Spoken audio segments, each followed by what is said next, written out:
Hi, everybody.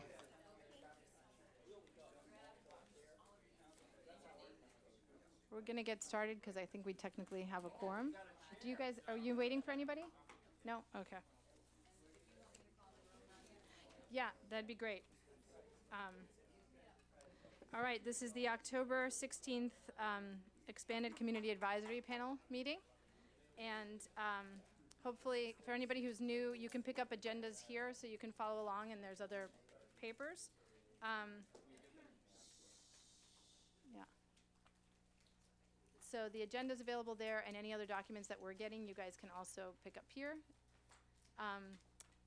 We're just going to, as a reminder for anybody else who's new, if you wanted to do public comment, we'll have you line up at the podium, and just make sure you hit the button and turn on the light. And Chantal, I'll let you call a roll. Great. Thank you. Please respond, letting me know you're here. Gregory Braille. Here. Barbara Best is excused today. Phil Burton. Here. Tony Carrasco. Here. In Young Cho. Megan Kane. Here. Larry Klein. Here. Judy Kleinberg. Pat Lau. Here. Adina Levin. Nadia Nyack. Here. Keith Reckdahl. David Shin. Sorry, Dave. Here. And Carrie Templeton. All right, you have 8 present, so you do have a quorum. Great. So I'd like to open it up for oral communications, and each speaker will have, do we have a show of hands? How many people might want to speak to something that's not on the agenda? Okay, looks like 2, so 4, okay. So you'll each have, anyone else? Item not on the agenda. Okay, you can each have 3 minutes then. Right now? Yep. So, sorry. Go up to the mic on the podium. So, agenda Go over to the podium and then push the button on the mic. comments are about Churchill, so I'm not sure if they are on the agenda, and if I should just wait until you're discussing that item. You can wait until, if it's about, we're going to be talking about Churchill under item number 3, so if you wanted to wait till that and Okay. have it be relevant to that, Yep. that would be great. All right. Great. Anybody else? No more? Go ahead. Steve Carlson from Southgate. I want to say thanks to XCAP members for your extended service, and also to the city for keeping really key voices in this room, because there was another option. Just a suggestion, observation, and a concern / question. First, I don't know, and I know that you're just getting started here with the new process, but I don't know if the chair has thought about the possibility of creating a mission statement. Obviously, you've got a charge from the city, but then what is your goal in terms of fulfilling that charge? There is a diverse group here, and there are some people representing very specific constituencies, which is super important. They're probably some of the most important people to have in the room. But people have also staked out strong positions for or against one option or another. And a mission statement might be a way to at least try to get everybody rowing in the same direction at the outset, and maybe be a touchstone going forward. So consideration there. Representation maybe could be a little bit broader, but obviously balanced with the size of this group and what's going to be effective. This is a little bit ahead on the agenda, but there was a discussion about the vice chair. And Mayor Klein, I personally think you would be a great sounding board for the chair. And I know you had declined, but I think the two of you would provide a really strong leadership team, and this group may need that going forward. So if any chance to reconsider, I personally would support that, and I know it's a personal decision. I think you're up on time. But okay, thank you. I was going to ask, I don't have a timer. Yeah. Okay, sorry. Go ahead. You have 1 minute. First meeting. So, okay. So there's one other thing I wanted to mention. May I do that in 30, 45 seconds, or? Okay.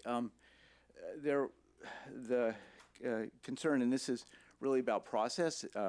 This is not meant to be about an individual, but it will put somebody on the spot without intention. I was a little chagrined to read an interview in the Palo Alto Weekly since we last were here. And in that article, there was a comment about viaduct option on the table. And that comment said that the viaduct option included the taking of 16 properties by eminent domain. And I believe, from what I've heard here, that that's actually not accurate. Very sensitive to that, because when we were walking the neighborhood, we heard people that said, we're for closing Churchill because we understand all the other options are eminent domain. So my question, if that is inaccurate, just can we correct it, and how can we prevent that kind of misinformation getting out there? It's hard enough to keep everybody in the public educated. Perfect. Thanks. Now you've reached your time, but thank you. I appreciate it. Is there anybody else, Mary?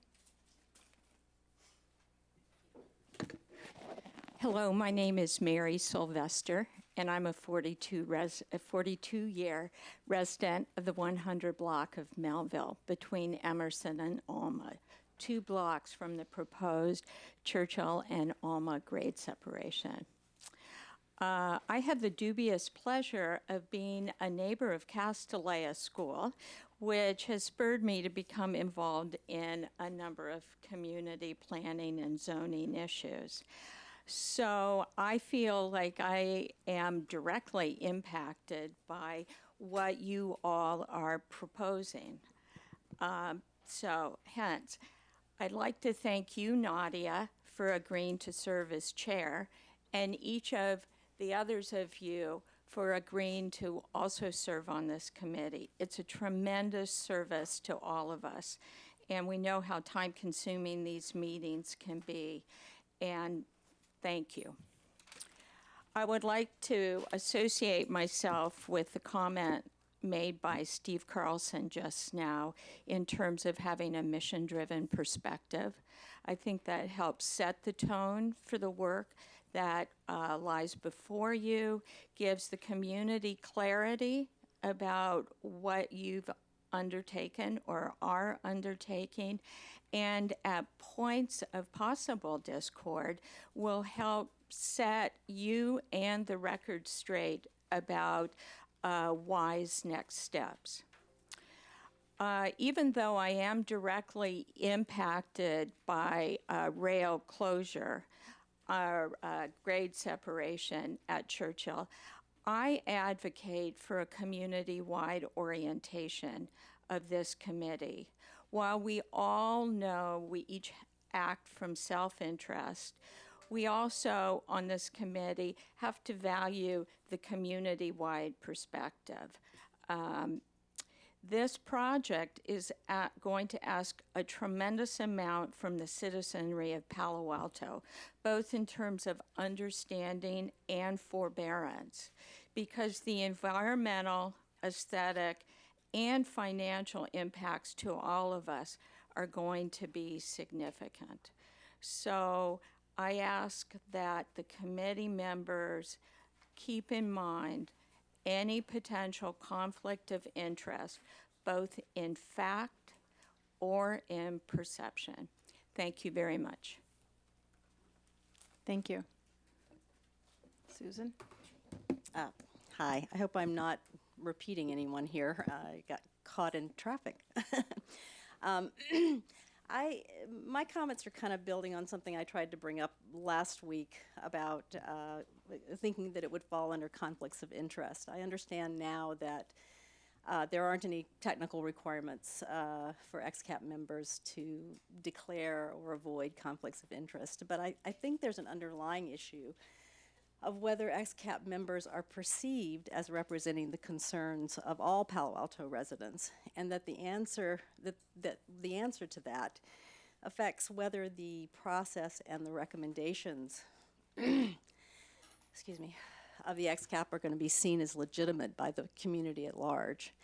And I will say that as someone who has concerns about the potential effects of Churchill closure, not only for myself, but for my neighborhood and for people living in northern Palo Alto generally, I have not always felt very well represented in coverage of the Churchill crossing issues in these deliberations. And I don't want to say that the concerns that are represented by specific XCAP members are unimportant. And I don't think it's feasible probably to embody every set of concerns in an XCAP member. But it is crucial, I think, that the XCAP be able to take into account not only the specific concerns of its members, but also other potentially conflicting points of view. Weighing into the extent possible, resolving those conflicts is an important part of this work. And to my mind, sidelining the conflicts or preventing their considerations does not serve the community well. And so for the process going forward, I second the idea of a mission statement or maybe an XCAP creed that expresses a commitment by members to being open-minded and representing all points of view as much as possible and serving the interests of the community at large.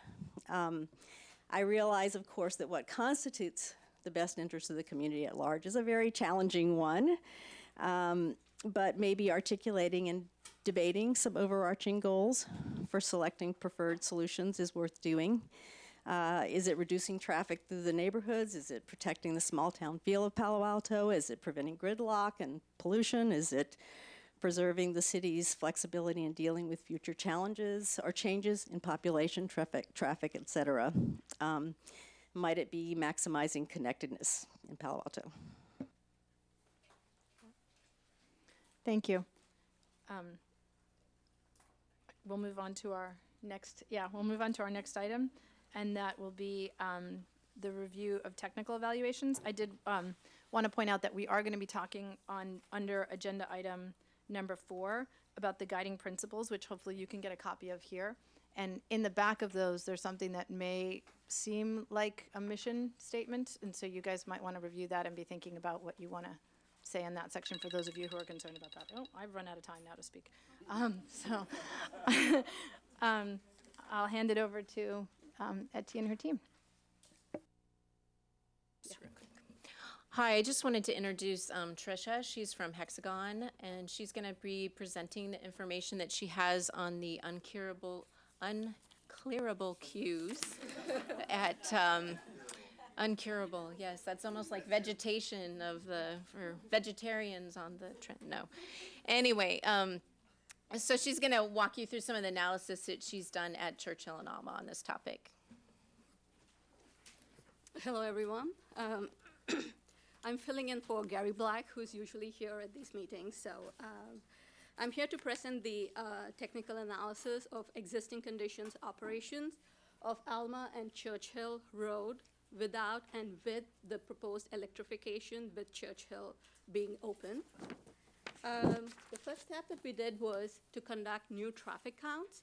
The new traffic counts, we made sure that the new traffic counts were conducted when the school, the Palo Alto High School, when the school was in session, and also when Stanford, the fall classes resumed in Stanford, so that, yes. And then we compared it to the old counts that were conducted in December 2018. The old counts are the counts that were used by an earlier study by TJKM. It's another technical study that basically evaluated the impacts of Churchill closure. So we compared the new counts to the old counts, and what the comparison showed was that the new counts were lower by 5% during the AM peak hour and about 10% during the PM peak hour. And the table here basically summarizes the difference in volumes at the Churchill and Alma intersection between the new and the old counts. So going forward with our analysis of existing conditions, we decided to use the old counts because they represent a higher count, higher traffic volume, so we decided to use the old counts, which are from December 2018, to do our analysis of traffic operations.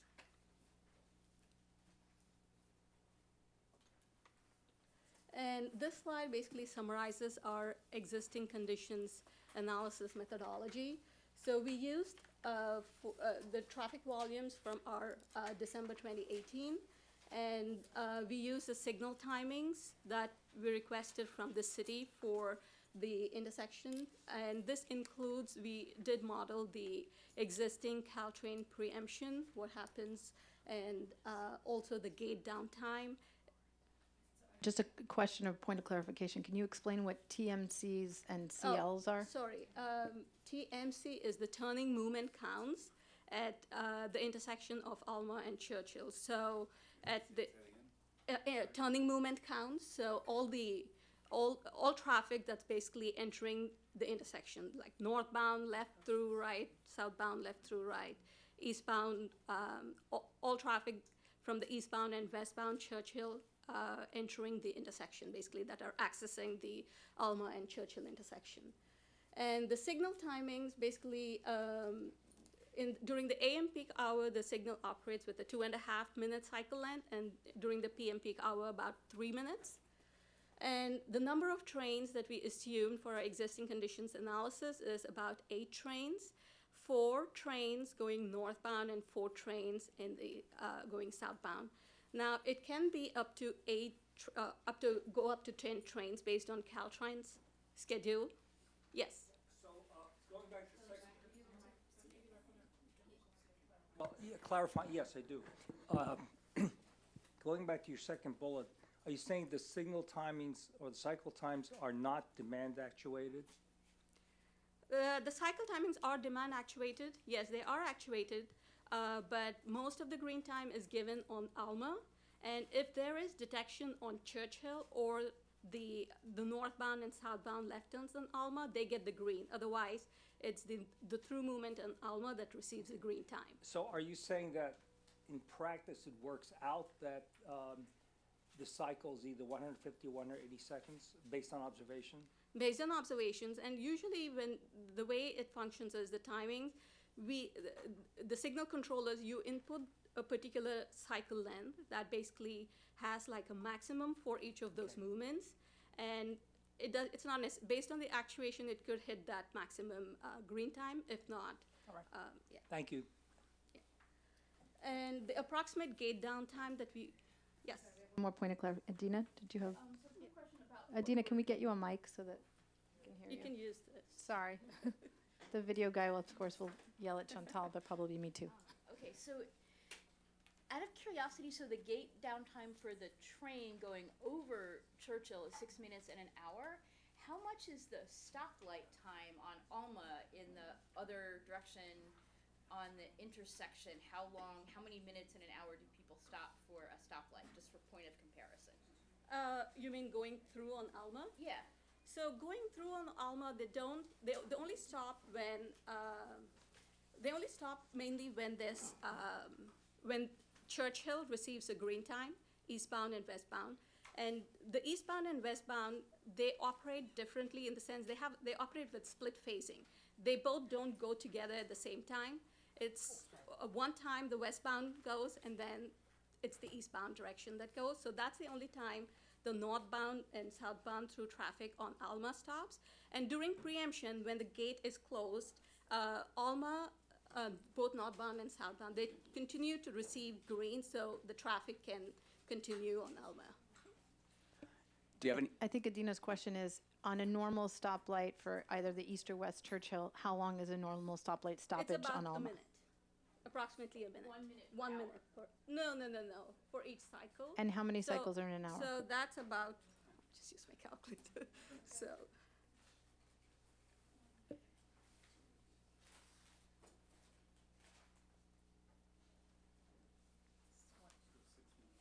about 3,600 divided by 150 seconds in the AM peak hour. So 24 cycles, about 24, approximately 24 minutes, I would say. 24 cycles, So people yeah. spend more time stopped for stoplights and cars than they do for the trains. Yeah, Okay. yeah. Great. My question is about the preemptions, Yes. because it seems like whenever a train comes over, the lights just cycle again. They reset, and, Yes, and that's correct. Churchill stop. Correct. So how many times does Churchill get preempted? Do you know? And how much time that is? Do you know? So it depends upon, we counted about it can go anywhere between 8 trains to 10 trains, and sometimes there could be a train in both directions coming at the same time, or they could be slightly spaced apart. And it can vary anywhere between 45 seconds. So each time there's a closure, it's approximately 45 seconds, the gates to go down. But if the two trains are just like maybe a minute or a couple of seconds apart, then the gate closure can happen for a longer time. Some of the example, like the timings that we counted varied anywhere between 45 seconds to even a minute, the preemption, when the gate, when Churchill was closed. It seems like a lot longer. I mean, even driving over here, I got preempted, and it seemed like it was way longer than a minute that I had to wait for the light to turn around.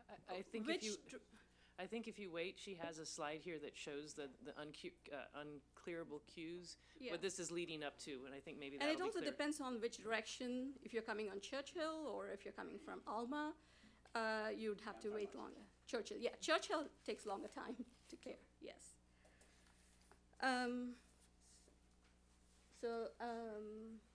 And we modeled our traffic conditions using a simulation software, which is the PTV VISIM, which enables us to model preemption. So we have the pedestrian traffic, the bicycle traffic, vehicular traffic, and then the preemption and signal timings that went into the model to basically evaluate what the existing traffic conditions are at Churchill and what the impact would be with electrification with Churchill open.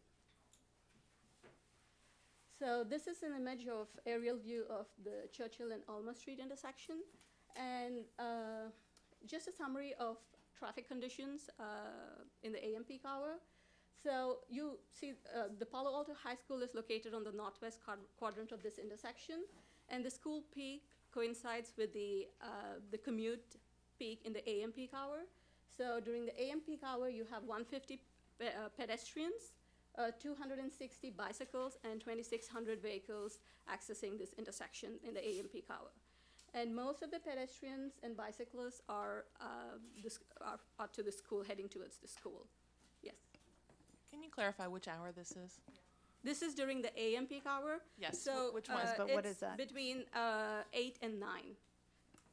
So, and does it take into account the fact that at that signal, when you are on the east side of the tracks, Yeah. you can't actually go over the tracks from between 7:45 and what is it, 8:15, 8:30? Yes, the westbound direction, actually. The westbound direction. Yes, it does take into fact that the vehicles are not allowed to make that movement, the through movement, but our existing traffic volumes show that there are some violations. People are still doing that, just to let you know. But our model does not.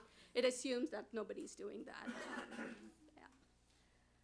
In the PM peak hour, we have 60 pedestrians, 28 bicycles, and about 3,300 vehicles accessing this intersection. What time is the peak hour? The PM peak hour between 5 and 6. And for the Caltrain electrification, to model the impacts of Caltrain electrification, we basically assumed the same traffic volumes as existing conditions, same signal timing, same gate downtime. The only difference is that with the electrification, the number of trains increased from 8 trains to 12 trains during the peak hour. So 6 trains in the northbound direction and 6 trains in the southbound direction. So that's about approximately 1 train every 5 minutes, and the total gate downtime is about 9 minutes in an hour.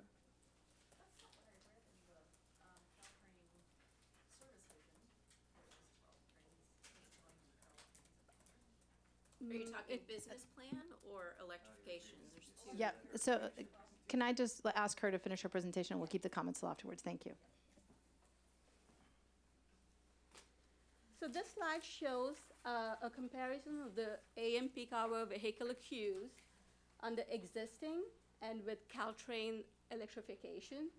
So the lines that you see in red represent vehicular queues under existing conditions, and the line that you see in green represent the vehicular queues with the Caltrain electrification. So under existing conditions, you see that there's a long queue on northbound left turn on Alma, and field observations showed us that that queue frequently extends to Lowell, and it can sometimes extend to Seal Avenue too, based upon, when the train arrives and if there are a lot of trains arriving during the school peak hour. And I also wanted to note that the queues from the high school sometimes can also extend into the intersection, which kind of prevents the northbound left turn traffic to make their turn although they have a green arrow. So the queues are pretty long under existing conditions for the northbound left turn lane on Alma. It could take anywhere between 2 to 3 cycles to clear the intersection. So 2 to 3 cycles is like approximately, one cycle is about 2.5 minutes. So 3 cycles is anywhere between 6 to 7 minutes. And on westbound direction, on Churchill, the queues extend between Emerson and Bryan Street. Can take anywhere between 1 to 3 cycles to clear based upon where they are in the queue. And on eastbound Churchill, most of the time the queues extend up till Mariposa Avenue, but there are times when they extend past Castelia Avenue. So with the preemption, which is shown in the green line, pardon me for my choice of colors. Green seems like it's better, the green, but so the green line basically shows that with the Caltrain electrification, the queues basically will get much longer for the northbound left turn lane. In the eastbound and westbound, they do increase, but not significantly. In the westbound direction on Churchill, the analysis showed that the queues would extend up to Bryan Street. And for the northbound left turn lane, the queues would extend past Rinconada Avenue, and it could take 4 to 5 cycles to clear. The next slide is basically illustrates the PM peak hour, the queues during the PM commute. Our existing conditions analysis show that there are extremely long queues on eastbound Churchill during the PM peak hour, and many a time they do extend past Madrono Avenue, and it takes anywhere between 2 to 3 cycles for the eastbound traffic on Churchill to clear. And with the electrification, the analysis shows that the queues would extend frequently into the El Camino Real intersection and could potentially affect traffic operations at El Camino Real and Churchill Avenue. And the intersection delay, the analysis shows that the intersection delay would increase by 40% with electrification under both the AM and PM peak hour conditions. Then we also looked at future conditions, which is your 2030 conditions. And based upon the Palo Alto travel demand forecasting model, the traffic volumes at Churchill and Alma, they are expected to increase by approximately 13%. And without the electrification, the delays at the intersection would increase by anywhere between 20 to 30%. The delays would go up, and with the Caltrain electrification, the delays would go further up. So that's our analysis basically of. So basically our conclusions are that during the AM peak hour, it's a northbound left turn lane on Alma that would be significantly impacted as a result of the electrification, and during the PM peak hour, it's the eastbound Churchill Avenue that would be significantly impacted.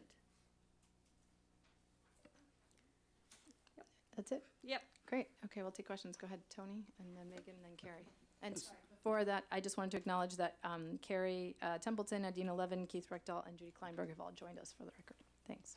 A question about PM peak. Yes. It's at school, and so peak happens for school traffic around 3:30. Yes. And I'm wondering if it's less than what you call the PM peak here. So we did not evaluate the school peak hour conditions. We only evaluated the typical commute hours, which happens between 7 to 9 in the morning and 4 to 6 in the evening. Thank you. I had a question about the 2030 traffic conditions versus the electrification. Yes. So the electrification slide, for example, has the westbound turn from Alma onto Churchill, the electrification, the green bar being 4 to 5 cycles, but then the 2030 traffic conditions mentions that same turn would be 3 to 4 cycles. So are these That sort is of without the disparate- electrification. so they're disparate Yes. models. Yes. They're not a combined model. No. Okay. Thank you. Hi, thank you for preparing this. Lots of questions, very interesting intersections, so I hope you'll take these questions with that in mind. I just to clarify again, the study period for the AM peak hour, I've heard 2 different time frames. One includes the majority of school traffic and Yes. one does not. So is it 7 to 9 a.m. or 8 to 9 a.m.? Well, 7 to 9 a.m. is the time period that we conduct the traffic counts. We do a 2-hour traffic count, and then we take the volumes which is like the highest in the 2-hour peak. So we add up 4 consecutive 15-minute intervals to determine which of where the peak hour occurs, and the AM peak hour happens to occur or coincide with the school peak hour during the AM. And that's determined by automobiles or bicycles or? Automobiles. Okay. So I wanted to ask, I believe we may have some school people in the audience. I would like to hear their response to 260 bicycles during peak hour in that intersection. It feels low. Yeah, it does. Oh, it feels low? Yeah, it's a Wow. very large school. Oh, Yes, okay. there's, I would estimate somewhere around 2,000 bicycles at. Oh, wow. Yes, Yeah. at Palo Alto High as well as Gun High School. Okay. So that number it appears low. So what we observed when we did a field observation is through the intersection, there are armies of bicycles, and they don't necessarily follow one another. So at the intersection, you have like 2 or 3 bicycles side by side as they cross the intersection. So I'll have to check with the traffic data firm if how they actually counted the. It feels like orders of magnitude off. So, Okay. but we do have, it looks like we have someone from the school board who is that okay, Nadia? Absolutely, yes. Please identify yourself and thank you for coming. Good afternoon. Thanks for inviting me. I'm Ron Ellis. I'm the Director of Maintenance, Operation, and Transportation. And I have my Transportation Supervisor, Kelly Hubbard, there as well. Relative to the queue for bicycle, it is really low. Okay. And so one of the things I'm looking about, to go on a tangent, relative to my group, I don't look at the peak hours because my job is to avoid peak hours in order to get my fleet out. My fleet is white fleet and yellow fleets. So was there any analysis associated with the impact before peak hours and what that traffic demand would be and how that would look? No, we only evaluated during the peak hour. We did a conditions based on the peak hour. On the opposite side of that equation is when school gets out, with all the bicycles and the transportation coming in and going out, was there any analysis associated with that queue? You mean in the AM peak hour? On the PM side? On the PM side, no, we did not analyze the school peak hour. The school peak hour, I guess, would happen sometime after 3 o'clock, like between 2:30 and 3:30 or Yes, 4 o'clock. that's true. But our PM peak hour analysis is based on 4 to 6 p.m., which is typically when the peak hour commute occurs. Okay, I know Barbara Best is on this committee, so I'm certain she's been adding the voice of the district, so I'm not sure how much information she has shared with some of those impacts. But just to give you brief, I know I have a couple of minutes, very, very briefly, I have 79 vehicles, buses, and white fleets and everything coming out of there. I have at least 5 trips a day with mail. I have gas, 18-wheelers, furniture. It's a huge hub for the district. And I just want to throw that out there that what I'm reading, and I'm just getting it now within minutes, it would be a huge challenge for us to not have you understand that dynamic. And I'm hoping that someone has looked at it to see how we can mitigate some of those issues. Right So- now, I'm still in a state And of if I shock. could interject a little bit too, we have met, the AECOM team did meet with Barbara and talked to her about what your guys' needs and how you guys operated, so we are aware of some of those items. And so you met with Barbara and whom else? I was not at the meeting, but there were 3 or 4 other, Palo Alto Unified School District members. And Okay. we met with them in August. Okay, so I'll reach over to Barbara and find out what she has shared, because as I'm reading this now, my anxiety levels are going up, and I'm almost in a state of shock. And I'm saying, oh my goodness. And so, but I know a lot of effort went into it, so I appreciate it. So I'm not trying to be dismissive. Sure. I'm just saying I'm coming into this, looking at it now, and it's challenging. Yeah, and I will say that at the conclusion of that meeting, Barbara felt more comfortable with where we stood at the end than at the beginning of the meeting. So, yeah, it was a great sharing of information on both sides. If I could add also, again, this is Ed Shikata, City Manager.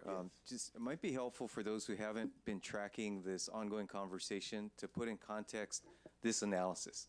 And this analysis of the, what do we call it, the unclearable queue, was basically making the case or really understanding the imperative to do these projects at all. You know, again, to compare whether it be closure, viaduct, or any of these to the do-nothing alternative, which is effectively what this simulation is intended to reflect. So it really does not reflect all of the traffic analysis that's been ongoing, including looking at mitigation measures and surrounding intersections and all of that. So this is a little bit of out of context for folks who have not been tracking the overall work that's been underway.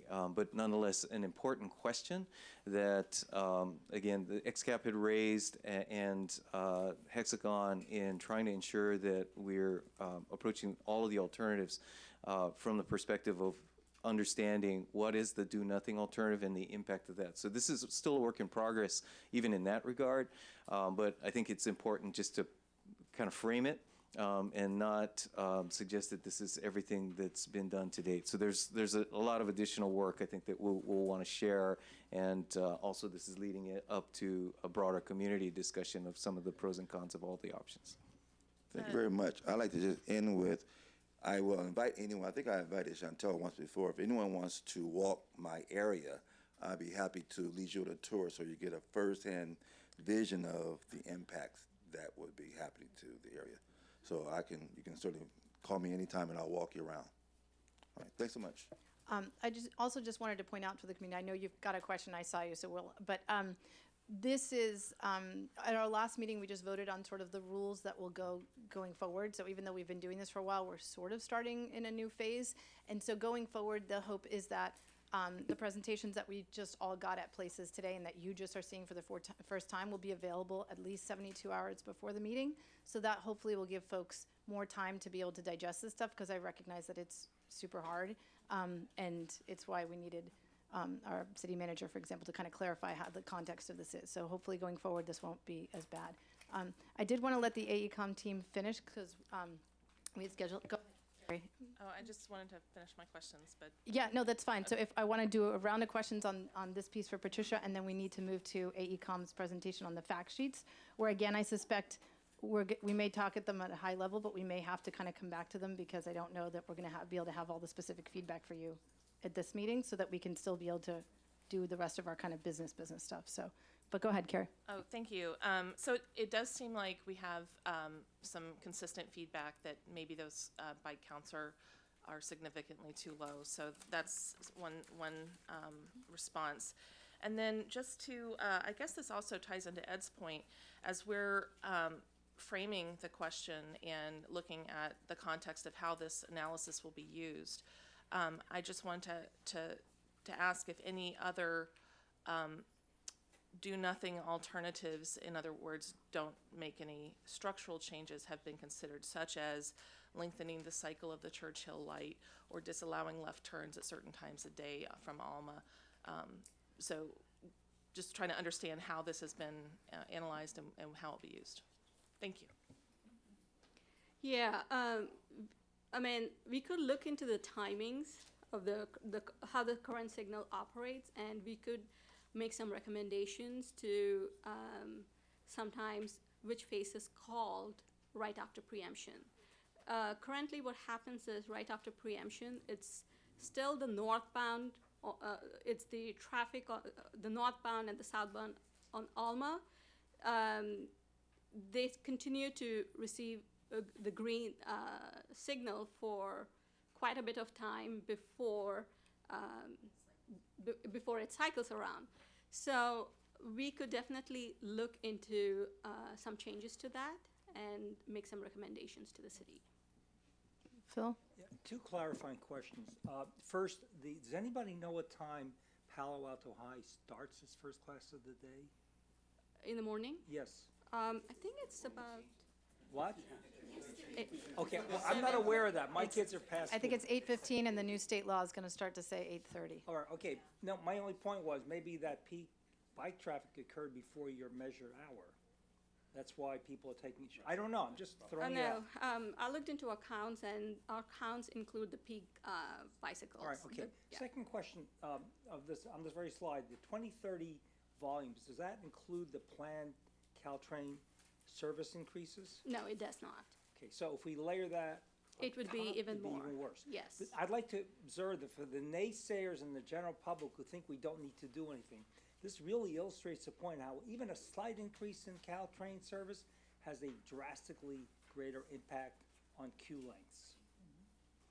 Can I ask one quick question about the count? Yes. Was the count conducted by one of those dupa things with the little thin I don't stick? think so. Or was I it think somebody it's sitting cameras. there and counting? No, no, no. I think Okay. I believe Dupas they've, is technical term for installed tire counts. cameras. So we have high technology now. So Okay. we usually do that for tube counts just to get like number of vehicles across any Okay. roadway. But at an intersection, usually they mount cameras on like at Okay. least two directions that capture all the turning movements. And they have sophisticated technology that basically can count. Yeah. Like once you play the video, it counts number of vehicles that are turning. Yeah, it sounds like whatever technology may never have encountered The Palo Alto High School bicycles.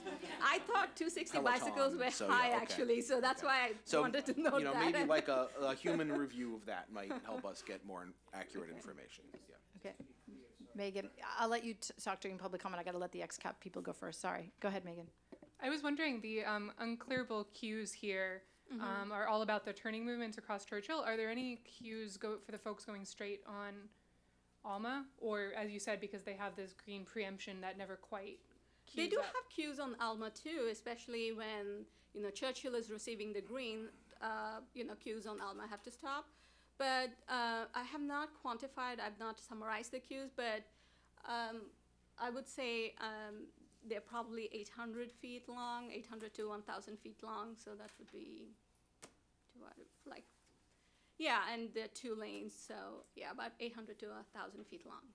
Thank you. And I agree with Phil that having a combined model of the electrification and planned Caltrain plus the 2030 counts would be wonderful if you could do that. Yeah. Do we have any more XCAPers with comments, questions?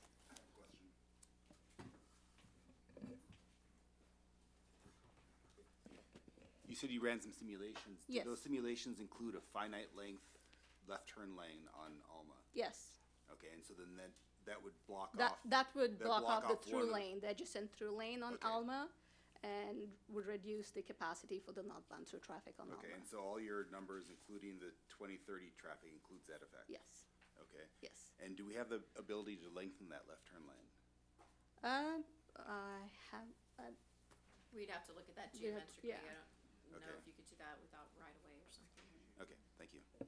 One other thing to note for your future forecasting is that you've captured the trains at the peak hour, but in Caltrain's future schedule that they plan to run, they plan to have the same peak level of service in an all-day mode, so midday and now what you consider office peak, and then even later into the evening. And so there's a cumulative effect of now having that be all day rather than limited to a certain peak hour, which will have a dramatic impact on what a future thing might look like with existing conditions that is probably not captured in the model as you ran it. Oh, okay. The other question I wanted to ask is, you mentioned the Palo Alto travel demand model. Is that the same as the MTC county model? And I'm was it not a modeling tweaked? person, but So, yeah. so just so you're aware, previously the CAP had this conversation, and the regional model that's typically used was analyzed by some residents who do modeling. And one Okay. of the issues is that Churchill was actually not marked as a main thoroughfare in the model. So the first traffic consultants that we had, if you guys recall, basically said that there was no, that if you closed Churchill, there would be no impact on Churchill. And that was because the model actually couldn't pick that up because it didn't Okay. see it as a main thoroughfare. Okay, And I so will check. I think it was subsequently tweaked by TJKM, but I just wanted to clarify for those who may have been following for way too long. Okay. Sorry, public comment, folks, we have to let the next group go on the fact sheets, and then we're gonna do the full round, I'm sorry. Because otherwise we'll have two sets of public comment. I know it's a terrible meeting, we will have these folks back, I'm sure. I think, sorry, I'm gonna have to hold you because otherwise we'll run over and we won't be able to elect our vice chairs, which I really want to be able to do in this meeting, so I'll let AECom keep going. So we're moving on to the draft fact sheets, and as Nadia has already mentioned, that is a lot of information, and it's taken a lot of time and effort to get this all in one place. So the plan, this larger bound packet here you have includes 5 of the 7 alternatives that are still being considered, and let me get the mic here. It includes 5 of the 7 alternatives that are we're still evaluating, and our expectation is not that you're going to be able to comment on all this content, but hopefully in the few minutes before the meeting you've had a chance to maybe flip through them, and do you like what you see? Are the categories what you're looking for? And then the plan would be overall that we would give you some time to comment so that we could bring final versions of these at the next CAP meeting that's on the 30th. But as Nadia mentioned, with the 72-hour requirement to post documents ahead of time, that means that we would need comments back from the CAP by Monday, the 21st, so that we have a few days to make comments, run them through the city, and then I'll get them, we have to post them by Friday, the 25th. So maybe my job here this afternoon will be to provide the context on an ongoing basis. So let me do that. In the case of these fact sheets, let me first thank the AECom team, because this has been an extraordinary effort to try and distill all the information that the XCAP and others have been talking about for really the last couple of years into a one-pager for each one of the options. And the real audience for the fact sheets is the community at large. So this is really a media, not the only media that we'll use, but a media for members of the community that have not been involved with the grade separation topic at all, to be able to pick up each of these sheets and understand what each of these options are and the key facts that they should be aware of to gain that understanding that ultimately will lead toward a decision, but it's not to get to a decision with the fact sheets, but is nonetheless providing that baseline information that will allow informed discussions in the community. So that's, once again, just a thanks to the AECom team to really put the sweat equity into this. Now, obviously, the XCAP should and absolutely needs to review the content and ensure that the right type of information is there, again, for the broader community audience based upon the knowledge you've gained and contributed to the work to this point. But again, the context here is, the real audience here is the community at large. So we want to make sure that it's able to speak to members of the community who say, grade separation? What's a grade separation? And be able to start at that point. Thanks. Thanks, Ed, for that content. So just to walk you so these are 11 by 17s, obviously folded in half, and then what I'm showing there on the screen is kind of the first page and the back page when you open it up. So the first topic, when we try to just provide a project description, what's a viaduct, what's a hybrid, and try to use the simple language, and hopefully you don't find engineer speak there and you're able to understand what that alternative looks like. And then we have another category that we're kind of calling by the numbers, which is some of our, basic design criteria that we use to lay out each of these alternatives. And then also we have listed what we considered our, most significant engineering challenges related to these alternatives. And then finally, a category that we're kind of calling neighborhood considerations. So we do get a lot of comments about what's the elevation of the railroad, what's the traffic issues. So those were the things that we tried to focus on in that section. And generally, we provided some cost breakdown too, so that you can get some sense of what the categories are in the total cost that adds up to. And then we tried to provide a sample picture of maybe what an existing trench or hybrid or whatever the particular fact sheet is showing there for that topic. And then do you show construction duration estimates on these fact sheets? Yes, it is on there. So thank you. if we go to the inside of the document, so we've laid out a plan, and we kind of show our conceptual plan and profile at very high level, so you just kind of get a sense of where is the track going to be compared to where it is today, and is it below groundwater or above it, and then a sense of what the typical section looks like through that segment. And then a lot of the text here is this is a listing of the evaluation criteria that has been adopted by the City Council. So we've provided a brief comment about where that criteria and how this alternative falls into that category. And you can see on the last one on there, the minimized construction duration, and it contains the length of construction time for each of the alternatives. I would suggest, for sort of clarity, that you include the construction impact as a bullet under neighborhood considerations. Okay. Thank you. Go ahead, Dave.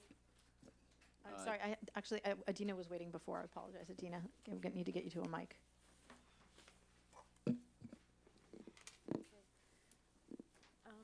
So I have two questions, and some of these say that there is going to be a need for pump stations, but I suspect that there's a difference between how much pumping there's going to be needed for the different designs. So like a trench would need pumping all winter, and maybe a hybrid would need pumping during major storms, I am guessing. And I'm seeing, like, all of these things look like capital costs, and I am not seeing operating costs. And if that is known, I think that would be helpful, because it hits a different budget. So if something has like $1 million a year in operating costs that goes against the city's annual budget, that's a different thing than something you raise a bond for and pay back. So I would recommend including that. And then the other thing is, what does support costs mean? Those numbers are fairly different for the different options. What does that mean in this context? So that's generally things like your design budget, your construction management, and all of those sorts of things. Thank you. Go ahead, Dave. Hey, this looks great. The one thing I would say, if you could add, was almost like a box for additional information that has URLs pointing to where's the video for this and where are potentially the full plan drawings are sitting, all that stuff. If you can make short URLs of those to make it instead of long, Yeah, that'd be pretty awesome. I've thought about doing that for each of the topics even. Yeah, Yeah, that'd that's be a good great. idea. Mhm. Thanks. Tony, and then Greg, and then Carrie. So I think your question about are these valuable? They're incredibly valuable, and they're very well presented, and they're first time for me that it's very clear which alternatives have what criteria and so on. So thank you. Great, thank you. Yeah, I agree. These are extremely high-quality fact sheets. I think they're going to help us a lot in our discussions. I have about 6 real specific comments on the summary, and I wonder, it probably doesn't make sense to take time in the meeting, because if we all do that, we'll be here for another 2 hours. Is that something that we should handle offline via email? How would you like to proceed with that? Yeah, so I would recommend that you include it with the comments to Chantel on the overall package. So just to be clear, if I send those comments to Chantal, they will become part of the record and be available for the next meeting. Is that correct? Okay, thanks. Everything's technically a record, but I think what you're saying is a composite list that we provide to AECom to make edits to this document on? Is that what you're imagining? Yeah, specific things I'd like to see changed or considered in the evaluation matrix. Yeah, so I'll compile everything shared by Monday and give it to AECom so that we can try to get it together in a packet for next Friday. And if I could just get a moment to explain that, this sheet here, this was the one in the back of your packet. What we were trying to do, you've seen our evaluation matrix before, but we were trying to show this kind of all in one place. So on the inside of the fact sheet where you see those comments that we've made for each individual alternatives about how it, what are the unique characteristics for it compared to that criteria, we've kind of cut and pasted that all in here. So you can kind of look at them across the board and look at, okay, what does the trench mean when it comes to shoe fly or temporary track? You can look across how it affects the Caltrain operations across those. And the intent, you can see we haven't completed the part for the South Palo Alto tunnels, which we'll be adding that. But the idea would be, you know, you're comparing the 5 alternatives related to Meadow Charleston, and then you're comparing the 2 alternatives that we've been evaluating for Churchill. So there'd be kind of two kind of points of evaluation that you would be doing there. Can I bring up 1 or 2 things that might be controversial? Sure. One of them is on row I, minimize visual changes under the corridor. We're making a value statement that a viaduct has a worse visual impact than a hybrid or even a trench. And I think that's subjective. Imagining a very, very high wall with underneath versus a concrete viaduct, I don't know that that's a factual thing. I think that's a in the eye of the beholder thing, and I would love to hear from various beholders what they feel, but I'm not sure that at this point we should be making a statement with such a strong value judgment there. Yeah, and those have been debated at length and when we originally presented these, and we did make some adjustments, but it's certainly up to the XCAP to discuss that further. And again, just noting that in prior iterations, it was simply the color. Now we've added the text to be able to describe the basis for the color. And then ultimately, I think, to your point, the XCAP should debate and give us guidance on what color applies based on, you know, the narrative as well as how this all fits within the overall evaluation. Okay, so I saw Carrie and then Judy and then Tony. Thank you for these. The design is very compelling and informative. I have a new person question for Nadia or Ed about just trying to put together what we saw presented earlier about the no change scenario isn't listed in this chart. So is it under consideration or is it not? So we haven't run it through the whole evaluation criteria matrix. I guess there's maybe a question as to whether we should. So that's kind of where we are today, you know, quite frankly. Great. Well, my response to looking at the closure brochure was, my goodness, you know, wouldn't it be nice to be able to still for pedestrians to use that access? So I was just wondering if that's going to be there. I can take that offline, but that's the only thing that I felt was missing once I looked at these all together. Thank you. Yeah, and to your point, I mean, the closure fact sheet looks quite different. I mean, it's a little whole, it's like a compilation of all these alternatives with the ped bike undercrossing, the intersection improvements. So it does look different. And I look for, I know in the past, in our previous presentations, we tried to make it clear, you know, some people just thought you're closing and you're only doing the ped bike. Well, no, there's these other, you know, components that all add up and define what the closure is at Churchill, what that alternative looks like. So yeah, I'd love feedback on how when you read it, what did you understand and what did you not? Because that's a hard one for us to get all the pieces together in one spot.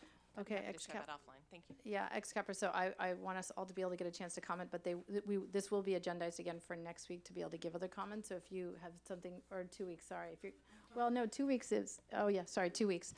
So if you have burning questions, fine, but otherwise, if we'd be able to hold them, that would be great, then we could get to public comment and then move to all the other agenda items. Very quick.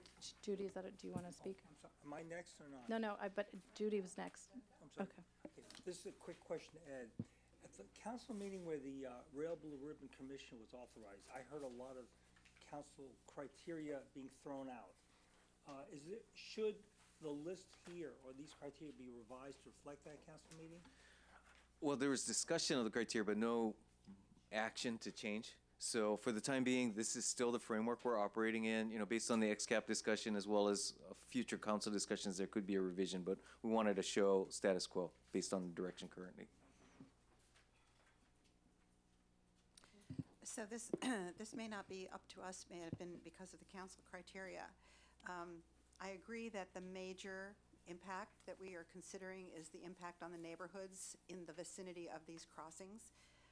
What I don't see is impact beyond that. So for example, when you hold up traffic on Alma or any of these crossings, you're holding up traffic that is trying to get to farther areas, not just to the schools or the shopping area. And so I think that's missing. I'm particularly interested in the traffic north and south on Alma getting to our commercial districts. And I don't see that discussed as an impact. I don't see the words describing it. And is that because the council didn't want it as a criteria, or you just haven't checked on it? Well, we generally evaluate based on the intersection delay, but we could throw in, provide you with like travel times without and with electrification getting from one point to other across Churchill, if that would help. Time is not necessarily the only impact. So my concern is that commercial traffic, which has peak hours, in fact, I just came down from a meeting in Marin. I left at 2:15, and you see I got here at 4:15. And so it was already backed up at 2:15 just trying to get across the Golden Gate Bridge and all. So peak almost doesn't mean anything anymore around here. But my concern is that let me say, my request is that we also look at the additional areas where the traffic is going. I agree that this is the most critical, is right around the neighborhoods and the impact on the neighborhoods. Absolutely, no question about that. When that traffic isn't stopping in those neighborhoods, it's going somewhere else for something else to be done, particularly in our commercial areas. I don't see that being talked about. So it's not just time, it's all those other questions of what those impacts could be. I'm not an engineer, but I imagine there's many. So let me just comment on that. I think there are at least a couple dimensions to it, but just to mention, one is just in terms of the future conditions after, if any of these options are picked, I think the baseline assumption for the traffic analysis is basically status quo, that the street system will work as it does today, so there's not a reduction in the number of lanes on Alma as an example. So I think that's part of the baseline under which the technical work has been done. The other issue that is a really substantive one to what you're describing is during construction. To the extent that we're talking about a 2 to maybe 5 year construction period, as they say, we don't want a situation where the operation is a success and the patient is dead by choking off traffic circulation for a 2 to 5 year period. So that is a part of, as was noted, construction period impact that right now is described qualitatively, and that as we proceed down in evaluating the options, we'll get more and more quantitative to try to ensure that, again, construction period closures or anything like that are a key part of the decision making.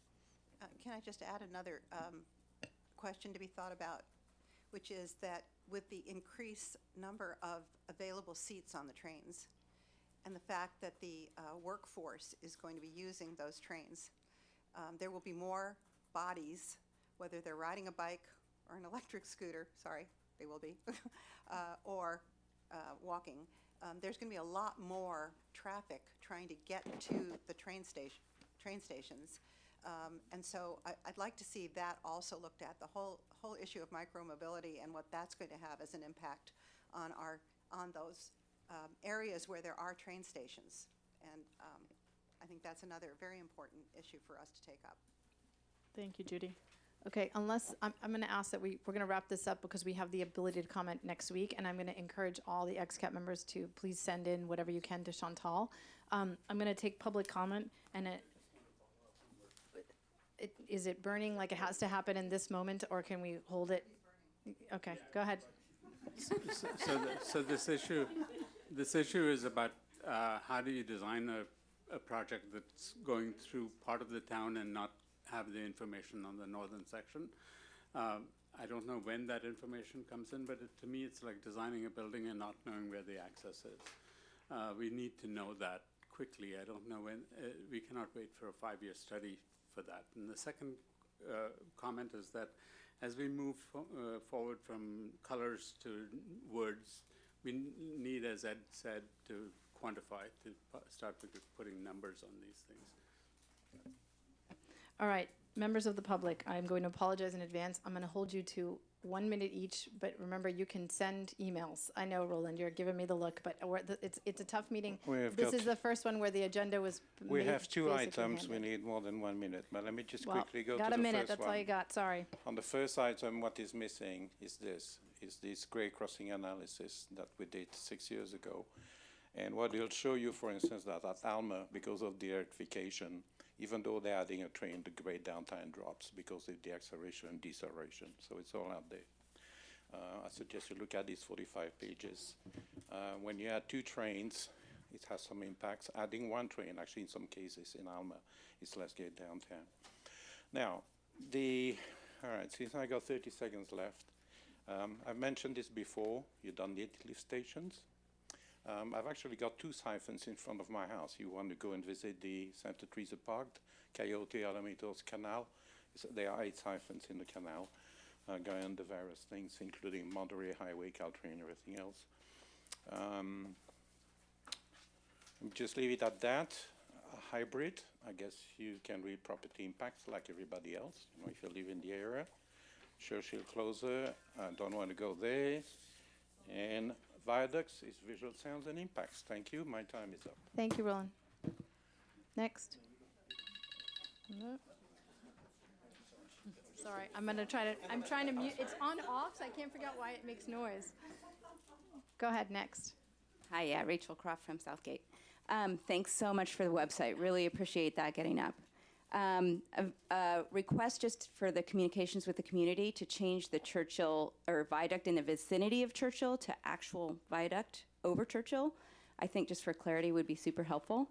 And then I'd like on these info sheets that I also think are great to make the wires look real. Like we don't have a third rail, we actually have wires up there. It would be helpful for the community to see what it's actually going to look like. And then the last thing, importantly, for those of us along Mariposa, the viaduct is absolutely horrendous, and we've got a number of the community members trying to think of alternatives, and I know you guys have asked us to come with alternatives, so I wanted to ask this group. I know a shallow trench was removed way back when. I tried to look at the specs, and I saw that in the tunnel option, you used a 2% grade and got down to 38 feet underneath Churchill, and I'm wondering if we can know if local trench is an option that takes, it helps people who are advocating for crosstown, but removes some of the people who don't want the viaduct. So thank you. I will also, on the Meadow Charleston Trench picture, you have it with what looks like crossings where cars are going over it, and that's not what we're going to have, so we might want to, I don't know if we can edit that picture. Next. Yeah, sorry. Eye surgery. This is not a pre-Halloween costume. Sorry. I would like to understand, how do we add property value impact to this schedule? And in particular, if you look up property values viaduct on Google, you're going to see that there's a severe impact to viaducts and property values. And having a viaduct right next to a suburban neighborhood like Mariposa and Castilleja is a real impact. So can we add that to this item? So this comes from the council criteria, so I think what the city manager was pointing out is that both there's gonna be an opportunity. I suspect that the city council is gonna review the criteria that we have thus far, because it's actually been like an ongoing list of things we need to do. And I would assume that the XCAP will also have a chance to do that, so my best guess is that yes, that should be coming. Which brings up a point, is that we have this community meeting coming up on November 7th, and the point of all of these pamphlets is to prepare for that meeting, but it's important for everyone to note that this is not necessarily, these pamphlets and the criteria and everything that's being exposed is not necessarily as a result of any direct input from the XCAP, because up until this point, we've given impact on colors and numbers, but not necessarily whether we agree with the content, only how to make the content that was given better. And so I think that's an important distinction that we'll make going forward. Okay, so follow-up question, how can we provide data to you that is useful to you? Email. Send it to Chantal, and so that gets distributed to the XCAP, and then it'll also be on the formal record, and also send it to City Council. Thank you. Hi, Rob Levitsky, Emerson and Embarcadero. I want to thank Hexagon for measuring the numbers. What I've been saying for about the last year here is that we don't really have a way to mitigate if you close Churchill, and they've shown the numbers and the queues that show up. It says here in the forms that diversion of regional traffic with Churchill closure will be mitigated. We have no idea how to mitigate it. The odds are that half would go north to Embarcadero and half would go south to Oregon. Both of those are cluster Fs in the morning and in the afternoon. So we can't go ahead and just close Churchill and assume you have some mitigation. Also, I'd like to note that Caltrain, which had a big spurt in growth from 2010 to 2016, has actually lost ridership this year. And your exponential growth and the idea that you're going to need 12 trains an hour at 10 p.m. on a Sunday is ridiculous. Right now, after peak hour, it pretty quickly goes to 1 or 2 trains an hour. Thank you. Next. Hi there. I'm just feedback on the cost breakdown right below that is possibly do the time thing for construction, that time frame, because when I look at like a viaduct and some of the options, one costs more, but the construction window was half as long as the I forget which one, but just quickly, like I think that's an easy number to compare a cost, to have a line there for the time and stuff. And then I'm wondering on the viaduct option for Charleston Meadow, like are the roads going down a little bit, a few feet to grade? Because right now there's a hump over. There's no, we're keeping the hump. It's like, is it being leveled out and straight? And then kind of a sub option related to that, it's kind of between this hybrid and stuff is, you know, are those things allowed to go down a little bit, and that lowers the whole viaduct down a foot or two, like, and stuff. So that's almost a sub option in some of these things, but that minimizes the visual impact in a variety of cases. And then someone mentioned the viaduct versus, I personally live in a city that we have the wall, and I think a viaduct is more open and visually better than having the Berlin Wall dividing the city. Thank you. Good evening, Barbara Hazlett from Professorville. We have been promised throughout this whole exercise with a transparent traffic study. And to the point of the Churchill closure and mitigations, when will we see what the numbers are that promise us that mitigations mean no, you know, more draconian impact to our neighborhood of Emerson, Embarcadero, Kingsley? Because you show traffic lights at Kingsley, and, you know, you talk about not being able to clear intersections. You should see the backups that already exist on Embarcadero. So when are we going to get real numbers behind, you know, the mitigations? Does anybody have an answer? Yeah, so at the last CAP meeting, when Gary was here? So we did bring up, he brought up some mitigation, some solutions that showed, and that was presented at the last CAP meeting, but as moving forward, we're gonna have Gary come back to the next CAP meeting. I don't know what kind of, we did present mitigations and some of those items about how, you could do some changes in signals, changes in roadway designs. I've Yeah, and seen your all of drawings, those- but I've seen no numbers. No, if you go back to the TJKM, when we introduced the mitigations, they have level of service calcs for all of the proposed improvements that we've identified. And where do I find those? Those are on the website at one of the previous CAP meetings that information was presented. It was kind of summarized, I believe, also at the last community meeting that we had. Barbara, you can check in with Chantal afterwards so we can keep going and take this Okay. offline. Thank you, I appreciate it. I'm sorry, I know it's been tough. Okay, last speaker, and then we are closing this item. We have item D on here too, or C, sorry. Oh. It'll be a quick one. This is just about a metric, the gate downtime. So that came up, it's come up in our neighborhood discussions, what's the reality of electrification, for example. And so I actually sat out there one night on a Friday between 5 and 6, and with the stopwatch, checked all the trains, and the range of gate time down was between 25 and 38 seconds, but the average was 32. That may not seem like a big difference from 45, but it's a roughly a 50% increase to go to 45, and that then as you start to multiply trains and hours, it all kind of adds up. So I think my conclusion was that with electrification, we're not looking at any urgency, which is good because that's coming pretty quickly. But that the bigger issue is the longer term Caltrain plan. And so just please maybe go back and look at that number again, remeasure. Thanks. Great, thank you. All right, Millette. Actually, Oh, Etty, thank you. So this is, we just want to kind of summarize. We are, wanted to bring up that it was brought up earlier that we do have a community meeting coming up on November 7th.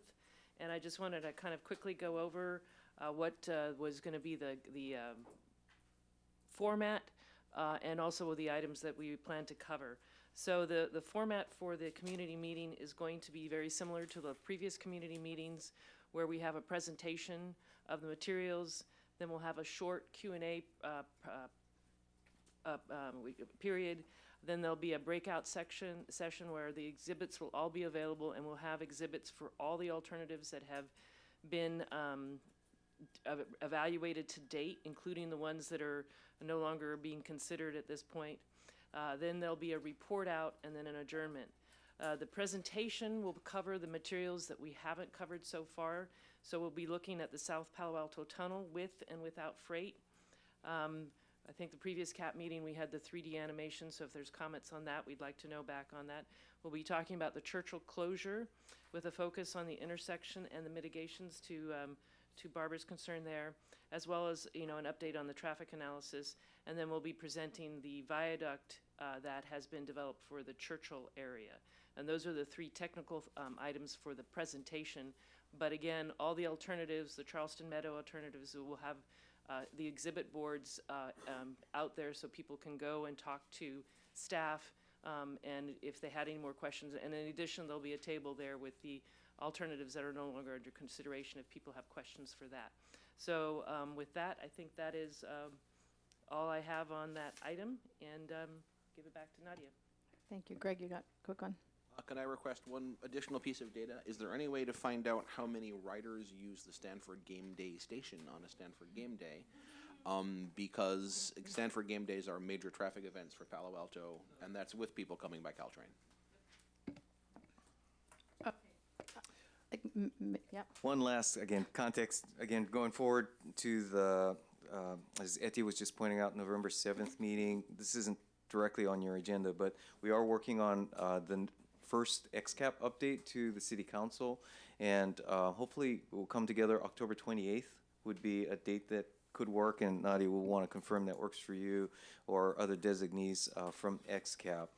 We'll also be coming between now and that November 7th meeting with Megan Horgan-Taylor, who some of you may have met, our new Chief Communications Officer, that will be starting to present initial thoughts on the community engagement going forward. So November 7th is a key milestone where we'll be able to share this work for those who, again, haven't been tracking perhaps really closely, but it's really after the first of the year that a more robust community engagement and communication strategy would kick into gear. So Megan will be coming forward to XCAP and to the council, potentially that same week on the 28th of October for the council and the 30th for your meeting. Go ahead, Megan, you get the last word. I had a quick question about the no build options. So we've definitely discussed like no build in Churchill at this meeting. There's also listed a no build in Charleston Meadow in the work plan. So I'm wondering how these no build options are going to be presented. Are they going to have their own fact sheet? 2 fact sheets, 1 for each? Sort of, I think a little bit of clarity on that front would be helpful. Okay, so with that, I will push us along to the next item. And I apologize in advance. I realized that I took public comment and then we'd had item C. So this is my very first meeting. So I appreciate all of your patience, and I promise this will get better as we have more of a handle on the agendas and what's coming forward. So thank you for your patience, everyone. Okay, so for the item number 4, XCAP organization, where we last left off was electing a vice chair. And Dave, I know that when we last left, there was a nomination for you. Did you want to let everyone know where you are on that? Yeah, unfortunately, I have to decline, but I thank you very much for the consideration. Okay, thank you. So I will open it up to see if we have any other nominations for vice chair. Oh, okay. Larry would like to speak. Yeah, I was in the same situation as Dave left. And I declined the nomination at that time, and if I'm nominated again, I will accept, and I think I want to explain my thinking. Given the nature of this committee and its short life, I think the vice chair is in a different position than in a lot of other situations and other organizations. As I count it, we have perhaps 12 meetings. If we went on a schedule of 2 meetings a month, which is pretty aggressive, and the last 1 or 2 meetings I would expect would be devoted to whatever report we're going to be producing for the city council. So I see the vice chair's role as being in many ways supportive of whoever the chair is, given that really tight time schedule. And you ought to know that Nadia and I have worked together for almost, no, is it that long? No, not quite that much, 6, 7 years, 8 years, whatever it is. So we have I think, a good personal relationship. But I also know where she and I differ, and that was of concern to me. And the areas of difference are a lot on how we reach decisions. And you've seen that, how Nadia thinks in the procedures she's lined out for trying to reach consensus. And I don't necessarily agree with those. And so we talked through how we could work together, understanding and respecting each other's differences. And I think that we had a long talk a few days ago, and I think we came to an understanding and ability to work together on that. And I don't have any concerns about that on a personal basis, since we've worked together in the past. So on the basis of that, I'm willing to serve if those of you who are on the committee are willing to choose me. I would love to renominate Larry Klein as vice chair. Do I have a second? Seconded by Tony. Great. Well, obviously, Judy, I'm sorry, were you? I'm not sure this is timely. I'll wait for I have a question about all the other stuff that Larry just referred to. Oh, okay. Well, I'll let you have you'll wait. Yeah, okay. I'll wait. So just my motion, obviously, I think Larry would be excellent, and I hope that you will all support him. Tony, did you want to say anything? Well, I think this is a very strong team, Nadia and Larry, and I think strong teams produce excellent outcomes, is my experience, and so I'm looking forward to an excellent outcome with Larry as vice chair. Great. Yeah, follow-up question? Oh, okay, yeah, so I'll call the...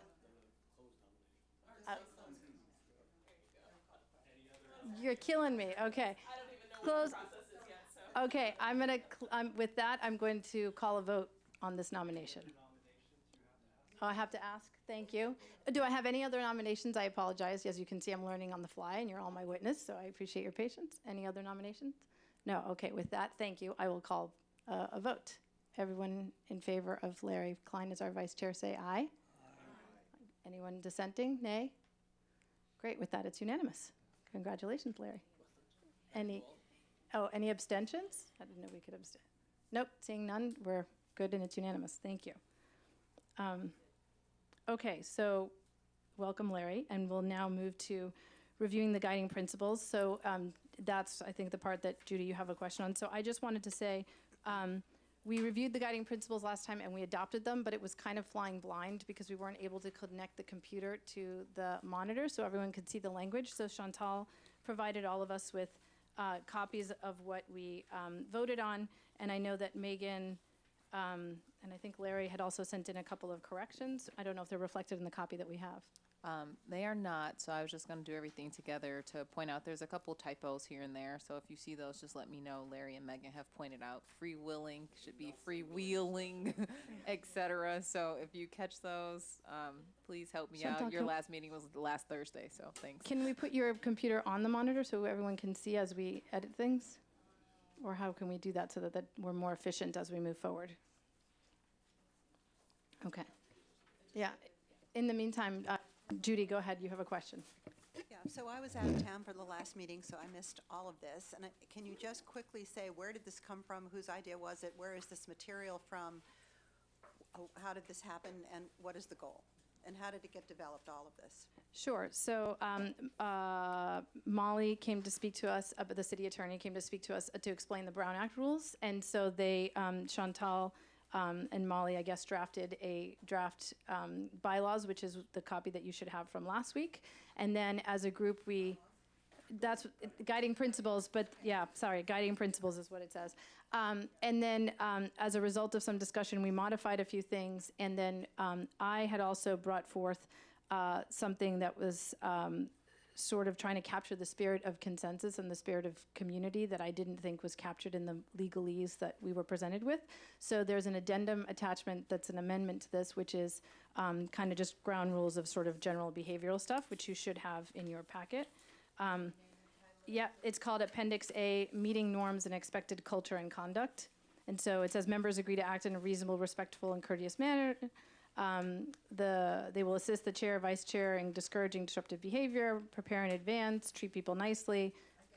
Yeah, so basically just, and so we had some public comment about trying to capture the spirit of the mission. And so the amendment that I think captures some of that was the amendment that was made by Carrie Templeton in the first page of the page is called Annotated Guiding Principles.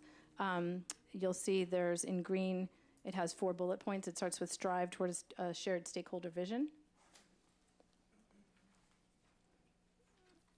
Yeah, I don't know if you have a color. If you don't have a color copy, it makes it hard. You're the only one who got color. Oh, fabulous. It's because I printed it home, just to be clear.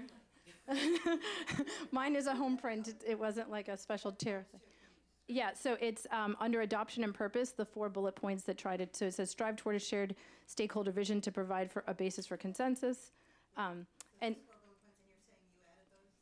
that was Carrie's. You can see in red, it says per Carrie Templeton's amendment. So mine was the one at the end.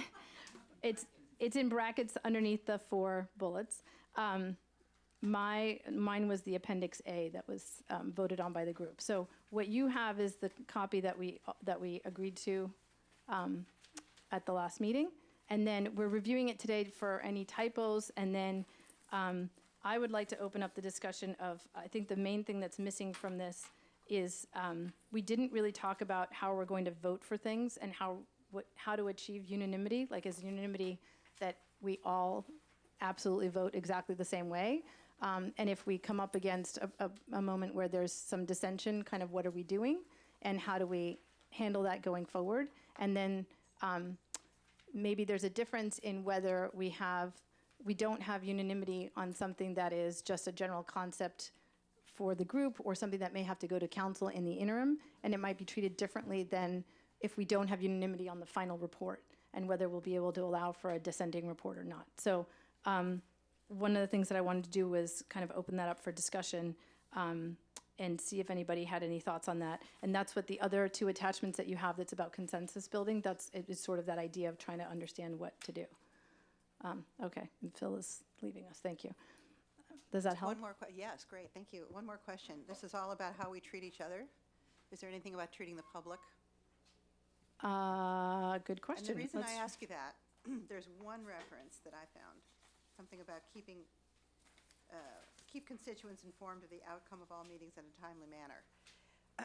But way back, during a very interesting time on the council, we tried to adopt rules of civil behavior. And it became we became a national laughingstock. Remember that, Larry? I remember it, because I was the object of it. I remember, but I was just a citizen then, Judy. Yeah, it was all on me, and I was called a feminazi by Rush Limbaugh. Okay, I won't go into that whole thing, but I do want to say that I admire the fact that we're going to adopt some guidelines here for how we're going to treat each other in our meetings. I will point out this is very subjective, obviously, but I would like to see something about how we incorporate that consideration or how we apply that consideration to the public. And because I know that when we're Brown Acted, there are lots of tight rules, that we're in a restricted time limit. But I know that the public is very, very interested in being involved, being collaborative about the decision making. And so I would like to ask that we also extend that kind of courtesy that we're talking about to the public and provide for as much possible time for interaction with the public as possible. Great. Do you have anything specific in terms of editing what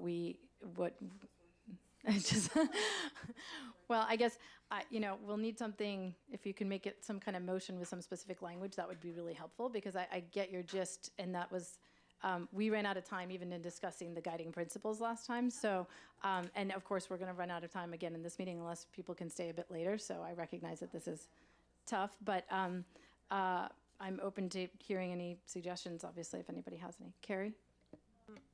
Yeah, thank you. I agree that we want to include the public in here. On the first page, the first bullet under adoption and purpose, I think that was the intention of that bullet. Maybe, as a starting place, Judy, that might be a place that we could edit and expand if you think that doesn't cover it. Well, I agree that stakeholders is a very broad term, and anything can come in under the tent with that.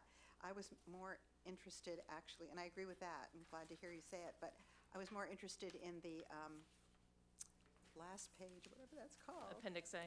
Yeah, the what you should and will do. Okay, thank you. And I just want to be sure, because those are all important bullet points, and I think that they are good guidelines for the way we treat the public, which is they are the biggest stakeholder, actually, in terms of what's going to happen here, so. I did want to, thank you. I think I did want to make clear that I think the reason for this appendix was really to highlight, there's obviously this committee started, we've had a long evolution, so we started as a CAP, and then we became the X-CAP, and the original CAP was really set up just to talk to the city manager and was with residents that were right up against the affected areas, right? And so as we've progressed, members in that area have stayed, and I know that there's been concern voiced by the public about whether or not those people would be conflicted in their decisions, and as has been explained, we're not subject to any conflict of interest, and that's because we're making recommendations to the council. The council ultimately will make the decision. So what I thought that the guiding principles, obviously, these are not enforceable rules, right? How do you decide whether what I said is nice or not nice? Yeah. But I think the point was that just understanding that the role of each of us ex-CAP members is to try to represent the community at large and not our own interests, and understanding that when we vote on issues, we're really voting to attempt to represent all Palo Altans, understanding we can't obviously represent everyone, but it's our best aim, and we may not get there, but we really are going to try, because just the same way that the city council has to, we sort of, the city council will ultimately decide. We have the slightly easier role of just having to make the really hard recommendation, but And so that was the goal. And so if there's anything, if anybody feels that that's not appropriately captured in this, I would love to hear any amendments or changes to what we have. And then I don't know, Larry, if you had any specific language about the voting and the consensus stuff that we talked about that you want to. Okay, well, there's no better time than the present. Are we voting to accept this now? We've already accepted it, so No, we've. but I mean, any changes? Is it Yeah, right so now I'm or present. never? Yes, I'm presenting now. Are there any changes that anybody would like to make? And if you have any based on No, what you've said, or Larry, yes, No, that we're Larry said opening at it up. the right time, so I was wondering if he was waiting. Yes. Okay, got to start somewhere. I'm concerned about this amendment to guiding principles as follows. Section 4 on voting.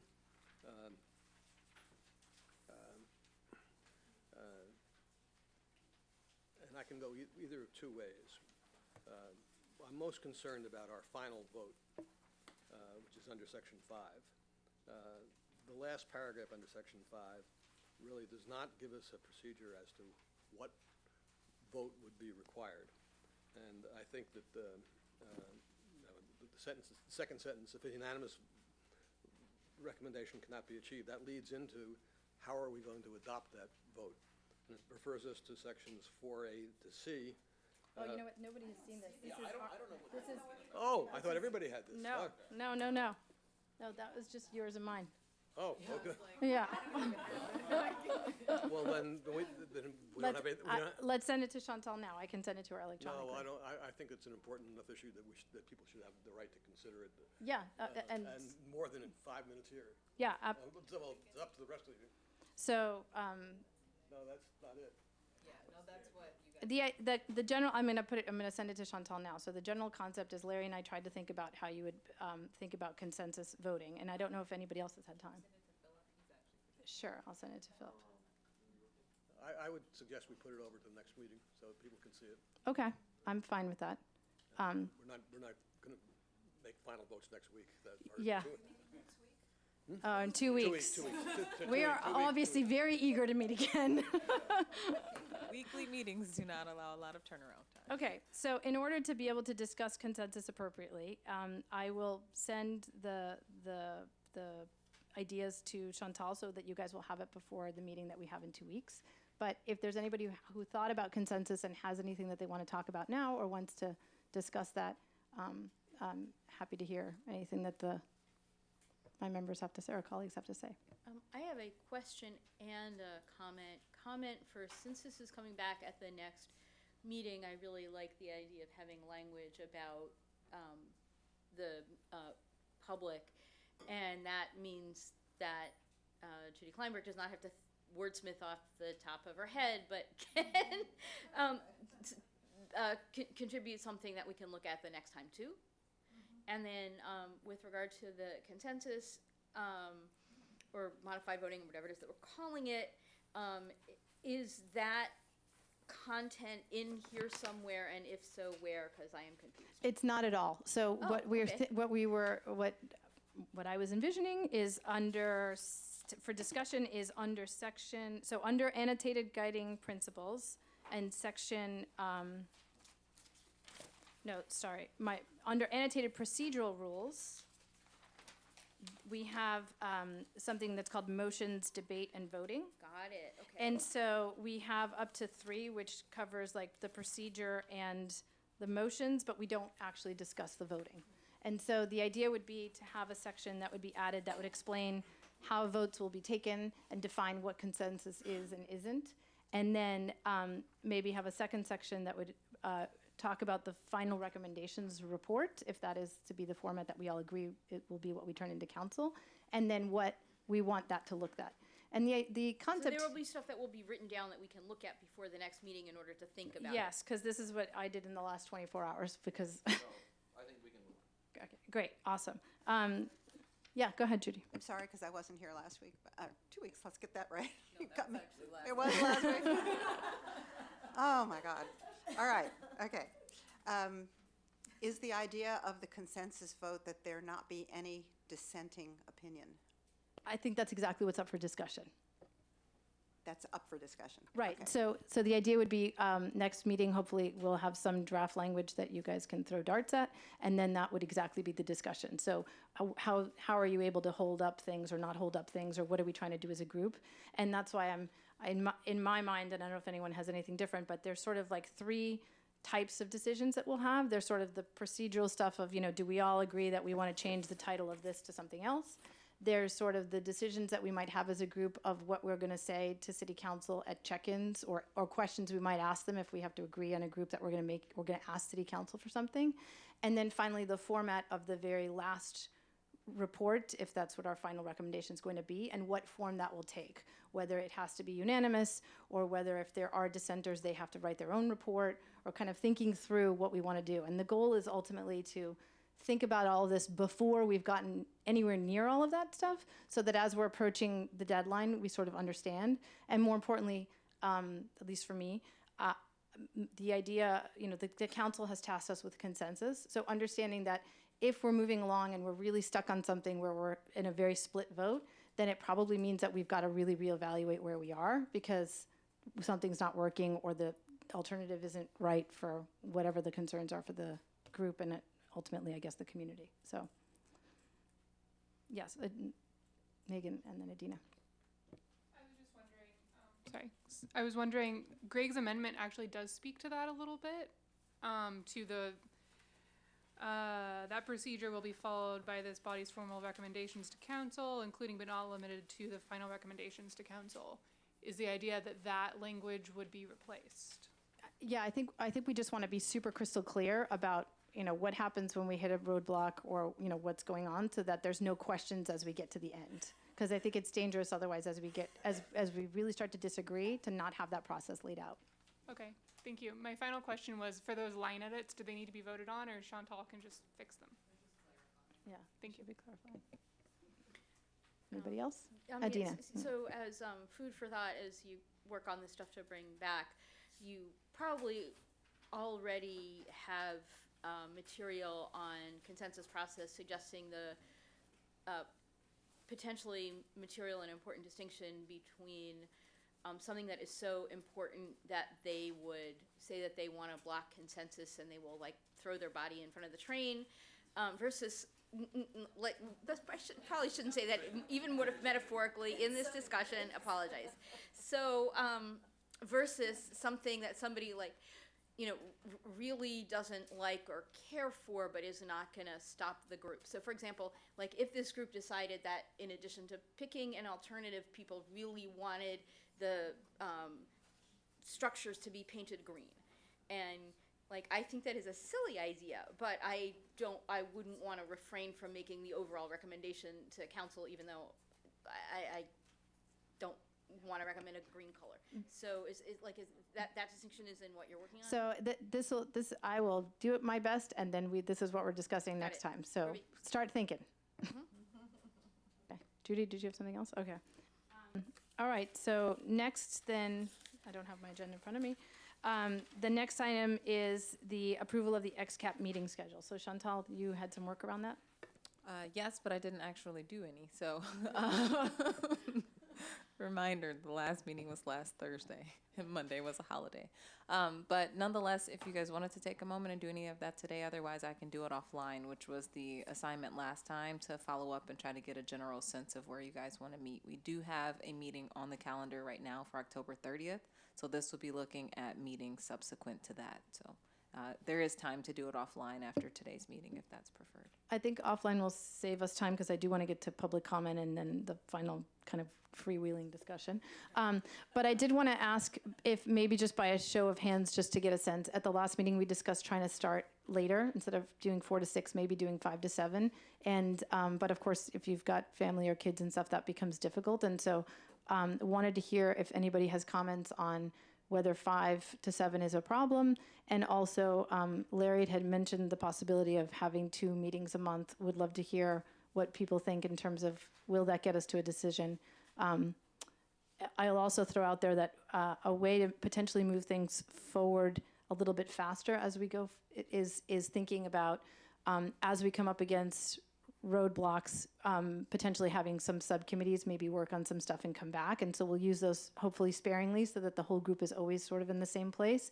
But that might be a way to not have to have, more than 2 meetings a month. But I just wanted to, leave it open and then understand everyone's commitment. So if anyone wanted to speak to that now, that would be helpful.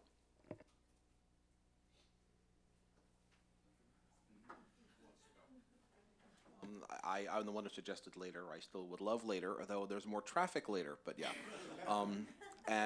5 to 7 would be ideal, even 6 to 8 would be ideal for me, and twice a month is fine with me. I'm pretty much in the same spot. Thursdays work best for me, but I think they don't work at all for Dave, so perhaps, maybe I'm wrong on that, but a doodle would be appreciated if we could get one about what days might work best. Okay, so here's an example of not consensus. I know. The earlier time is better because if anybody is going to be taking care of their kids for dinner or any of those other things, if anybody in the neighborhood needs to get back for dinner, as it is, 4 to 6 is already pushing it for a lot of people. So I think the earlier is still better to accommodate more of the neighbors who want to be here. And if it's Thursday, I won't be able to stay.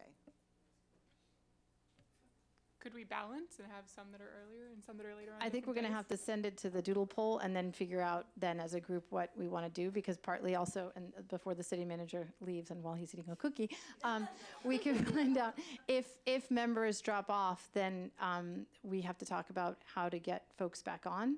And so that's something that we should consider, but we won't really understand that until we're able to do the doodle poll, which I get is taking time. So go ahead, Pat, you need a mic. Just a quick question about we will have 2 meetings per month, is that?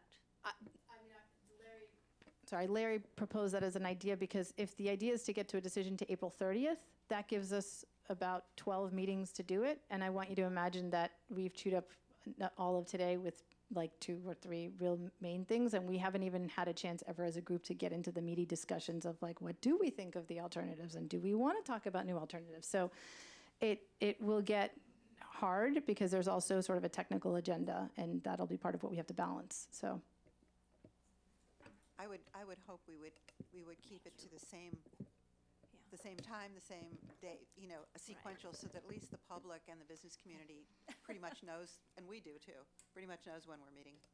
I agree. Standing meetings would be best. The 2 times per month, but if we go to a city council meeting, if we have the community meetings, it becomes more than just 2 per month. So just want to keep that in mind.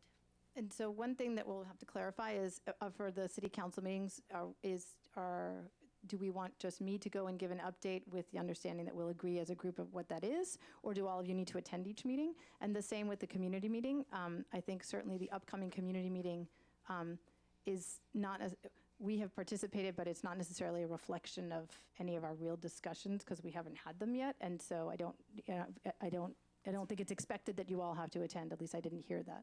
If someone heard differently. So if more than half of us attend, doesn't that make it a meeting? So should less than half of us attend both of those things? I'm asking the experts here. I'm gonna separate that in 2 things. So one, we've always encouraged the XCAP to attend the community meetings because you guys have a wealth of knowledge, and as people have questions in the audience, they may not come to staff or consultants. So it's always good to have a neighbor that they can talk to. The second part about noticing, we can notice the meeting just to be safe, but what the city attorney said last time is as long as you guys don't cluster in a corner as 8 of you and begin talking about XCAP business, you're fine. So the city council is often at community events all together. They're not discussing city council business, so you're perfectly fine. So if you are there, don't cluster, you'll be fine. You are not violating the Brown Act. With the time, I would prefer for the doodle poll if you had preferred and I can support. For me, I can, yeah, because I can support 4, but I really don't want 4. I would prefer 5. But if other people they can't support 6 to 7, then we have to do 4 to 6. So I would want that distinction. I asked this and if we don't like it, that's okay. I'm just throwing it out there. But should we be considering times other than late afternoon or evening? Does anyone have any feelings? I mean, I can make my daughter gets dropped off at school at 8:30 and she's a teenager, so I don't have much to do. So personally, I'm open. So it's really just a matter of, for this group, what's working. I know, Judy, we talked about the availability of also getting the business community, so it's tough. You would get, because the business community is working during these hours, they don't come to these meetings. So if you had it in the morning, not at 8:30, but if you had it in the morning, you know, between 9 and 11, somewhere 9 to 11 or 9 to 12, somewhere in the morning, you would have more business people maybe who would show up. You don't work then? Well, it depends. If they do, they have shifts, and usually the person in charge can come in the morning. Okay. Anybody else? Does anyone have an issue with morning meetings? I'm assuming those. I can't imagine coming to morning meetings. Yep, great. So yeah, so let's add morning options to the doodle poll in terms of I can support, and then see how that goes. Yes to doodle poll, including like for me, particularly afternoons. It's not just in general is 4 better or is 5 better or 6 better. It depends on the day. So doodle poll and yes, no, and if need be, with a few different options, and that will hopefully shake things out. I did want to offer, is there any community comment on item 4, which is basically the election, which, no, nobody, thank you, okay. Okay, so so the schedule will be discussed by doodle poll. If we don't have any more comments on that, then I'll move to XCAP wrap-up community conversations. This is, as Eileen used to do, the time where if you've had discussions with members of the community or meetings that are significant, you can let us know. And also wanted to leave it open in case XCAP wants to talk about anything else that we didn't really cover today. Oh, keeping in mind we have very few minutes left. Dave. Quick one, just so I'm clear, how should we propose future meeting topics to you? So we'll do that at the next agenda item. I'm going to ask you guys to throw out topics and we can think about what they are. Okay, and then you want to do it right here, not... well, technically, we're on number 5, which is more XCAP Yeah, I see wrap-up it and there. community conversations, so we'll do it in 6. But Okay. yeah, so that way the audience also can participate in terms of if they have future meetings.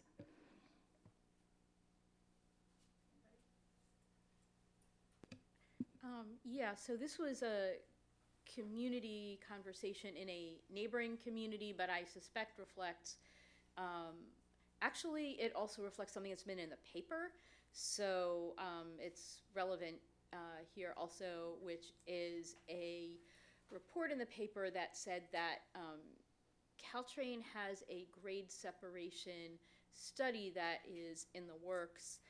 And so the thing in the paper suggested that this was something that was brand new and was initially disclosed in the context of a grand jury report response about grade separations, and then a community member saw that and were under the impression that that meant that Caltrain was intending to change the designs that communities were coming up with. And so as for part 1, what was in the paper, I know with my own eyes that the proposal for a study has been publicly disclosed for many months. So that was not new, and it was not created in response to the grand jury report, nor was it secret. So it was like public information for months and months. And then with regard to the intention to change what communities were coming up with their design, I didn't think that was the case, and so I wrote to staff and said, I don't think that's the case. Am I right? And they said, yes, you are right. That is not the intent of the study. The intent of the study is to look at the entire program. How do you fund the entire program? What kind of construction phasing might be done if there's going to be, many grade separations that need to be done? What order should they be built in? So I just wanted to clarify that because I heard questions about a news story, and that is the answer. If I can, Chief Transportation Official Philip Cami, just kind of want to confirm what Adina said. I also had a similar conversation with Caltrain staff, and regards to their study, it's likely not going to produce any results for 2 to 3 years. So that said, they've said that they weren't intending the study to hold up anything, and they weren't, they were just trying to tie everything together. So.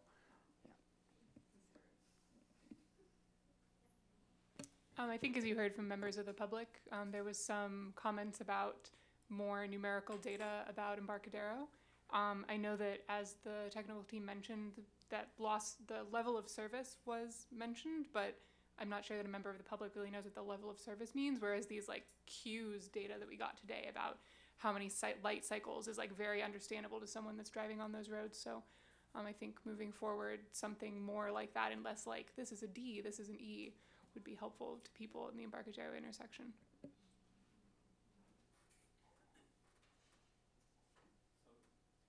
It's just a question about, I've forgotten, I'll get back. Anybody else? Okay, so last one is future meeting topics. Oh, Tony, did you remember it? It's just one conversation that happened. Was it 4 tracks or is it 2 tracks? And should we be planning for two tracks or 4 tracks? Okay, so future topics, should we put that under future topics? So what I would propose for the next item, which would be number 7 for future topics. Oh, we have, sorry, 1 public speaker and then we'll. Sorry. I'm jumping ahead. Let's take public comment on number 5. Just someone mentioned it, and I think during the discussion earlier on Churchill, I don't think the consultant quite captured a comment. The gate, the light getting preempted with the gate and it starts to cycle over. So I'm not convinced their queuing and some stuff really captured what's happening in the sense they got the gates down, but what's happening when you restart. Now you're back on Alma and you're waiting, and then another train comes before you get that. And so someone just mentioned something. So I think there's something in that area that could get clarified going forward at appropriate time. Great, thank you. Did you have something for? On okay, great. So now we're going to move to future meeting topics number 6 and the November 7th community meeting, if people had comments on that. Go ahead, Greg, I'll let you start. I think there are a couple of big future topics. One Tony mentioned, which is sort of what is Caltrain going to do? I think we need to find a way to get someone who represents Caltrain to actually speak with us in a meeting. For instance, the 4-track thing, as you've mentioned before, Nadia, is sort of like I won't use a bad train analogy, but it's something coming this way that might really derail some of our plans. So we need to really understand that. Second item I'd like to introduce into some future meeting is some discussion about safety. In the previous iteration of the CAP, I introduced some data from the FRA, the Federal Railway Administration, about grade crossing safety and statistics. I found it fairly shocking, and the idea of leaving some of our grade crossings all open after seeing that data seemed to me personally to be unconscionable. I would love to either introduce some of that data again or maybe even see if it makes sense to have an expert from the FRA spend half an hour with us in one of these meetings. I think that goes to the no-build alternative. So what is the cost of not building? Safety. And the third is, I wonder if we need, and I know we have way too many things to discuss in any way advocacy at the state level. I know that some of the other very dangerous grade crossings in California have been mitigated in part due to state and even federal action. I know nobody wants to, give Palo Alto nice things, but is there anything we should be doing to help advocate for a more statewide solution to this problem? Go ahead, Pat. Grab a mic. Greg, I do agree with you. Safety measures on the tracks need to be addressed. And in terms of experts, Dr. Scott Gabri has worked with us in the past with a number of issues, and he's at the U.S. Department of Transportation at MIT. The other person who we might invite is Ken Duker in the police department. He is the chief of I was going to say emergency services, and he's the first responder when there are incidents on the tracks. So, and he works currently with the IDS system, the cameras on Meadow. So it would really be great to have him here. And again, for me, it's for our information, but I also think it's important that this information is in the record so that when the public says, why did they decide what they decided, we've said, well, look at some of the other things that we're not thinking about. And I should clarify that on the agenda today, but I asked Chantal and Ed if we could punt it because our agenda was so full, was to have the police and fire come and talk to us about emergency vehicle movement around the city. So that is something that will certainly be on a future agenda. It was supposed to be today, but obviously we have other pressing things, so. Tony? Yeah, just a question about has emergency services looked at the issues at at Churchill, because I would imagine that their opinions would trump most of these, or at least lend a lot of information to these evaluations. We'll have those at an upcoming meeting. So Larry, and then I saw Megan, and then Dave. I'm getting better at it. Since this item also includes November 7th, I do want to state, it's still here, yeah. I would have not have chosen this date. I think it's not really a good date for community involvement at this time, but that gets me to my second point. This is the city manager's meeting as far as I'm concerned, so if he calls it for November 7th, he does. But that also leads me to say, I want to be very clear at that meeting that it's not the XCAPS meeting. And I think that ought to be publicly stated right at the start. While I'm willing to take whatever criticism comes my way when we finally make a decision, I'm not willing to take criticism for decisions at this time when we haven't made any. So I'm not, I certainly intend to be at the meeting, but I don't think it's appropriate for somebody to come up to me and say, no, why don't you guys do this, that, or the other thing? Well, we haven't, we're going through a process. That's sort of why I think it's too early. But anyway, so I think that as many of us can be there as possible, should be there sort of anonymously. For items for future agendas, I agree with Greg that we ought to have a Caltrain report person here, and I would say that ought to be as soon as possible, because that's one of those things that could drive us one way or another. And of course, we've heard any number of times about how important the 1% versus 2% issue is. If a Caltrain person came in here and said either no problem with 2% or no way in the world, that would be very, very important data to us. So I would hope to hear from them not only on that issue, but are they on schedule? We hear they're not. There have been newspaper reports to that effect, so it's hardly a secret. And if they're not on schedule, what is their new schedule? I think it's important that we have a responsible Caltrain person here so we can have a human interaction and ask questions like the ones I've mentioned and any other questions that may come up.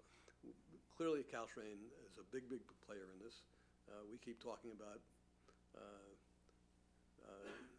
sending this to decision to the city council.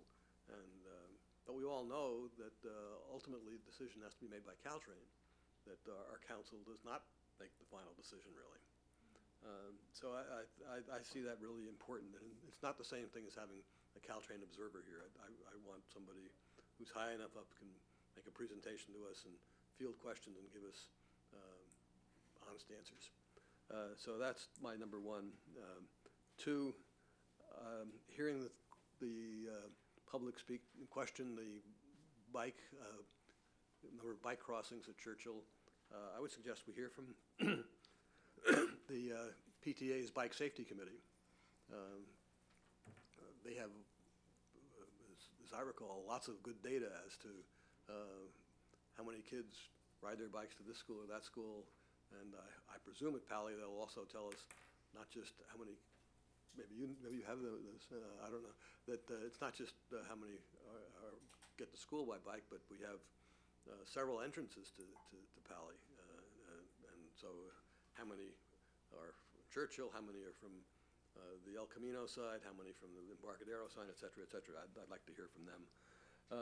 Thirdly, a relatively it is a minor point, but I think we ought to decide on what's our policy with regard to allowing people to phone into meetings. My personal preference is that we ought to prohibit it, but I think we ought to decide one way or the other. Larry, if you would remember that for when we do the guiding principles at the next meeting, then that could be something we put into the rules or discuss. And I've been, if I can talk out of order, Yeah, I've been working with the city attorney on some potential guidelines if you choose to allow people to call in. that we have some information that will be helpful just logistically as well as compliance with Brown Act and all that type of stuff. So there's one question of do you want to do it or not, and then the other one is if you do want to do it, I have some draft guidelines that I can bring to you all at the next meeting to think about if you go down the yes, do it path. So Megan and then Dave. Yeah, the bullet points that I had myself basically have fallen into the three categories we've been discussing: safety and emergency services, Caltrain 4 tracks, grades, and some of what Judy described with where those people on the trains are going to go, and Palo and bicycles. I would really like to hear both from the school bicycle safety folks as well as are there other locations along Caltrain's corridor where they're right next to a school with a pedestrian underpass, bicycle underpass, and how is it utilized? How does that work? Are there issues? Are there accidents? I'd like to hear that kind of information. Great. Just to recap, Dave, before you go, so just because I know we're over time already, I have inviting Caltrain, having a topic about safety, and we can talk about who we can invite. State level advocacy as a conversation. Ken Duker, also under safety. PAUSD and Bicycle Safety Committee. Larry's going to bring back the policy about phoning into meetings. So that's where we are. Is there anybody who wants to add something that hasn't already been said? Yeah.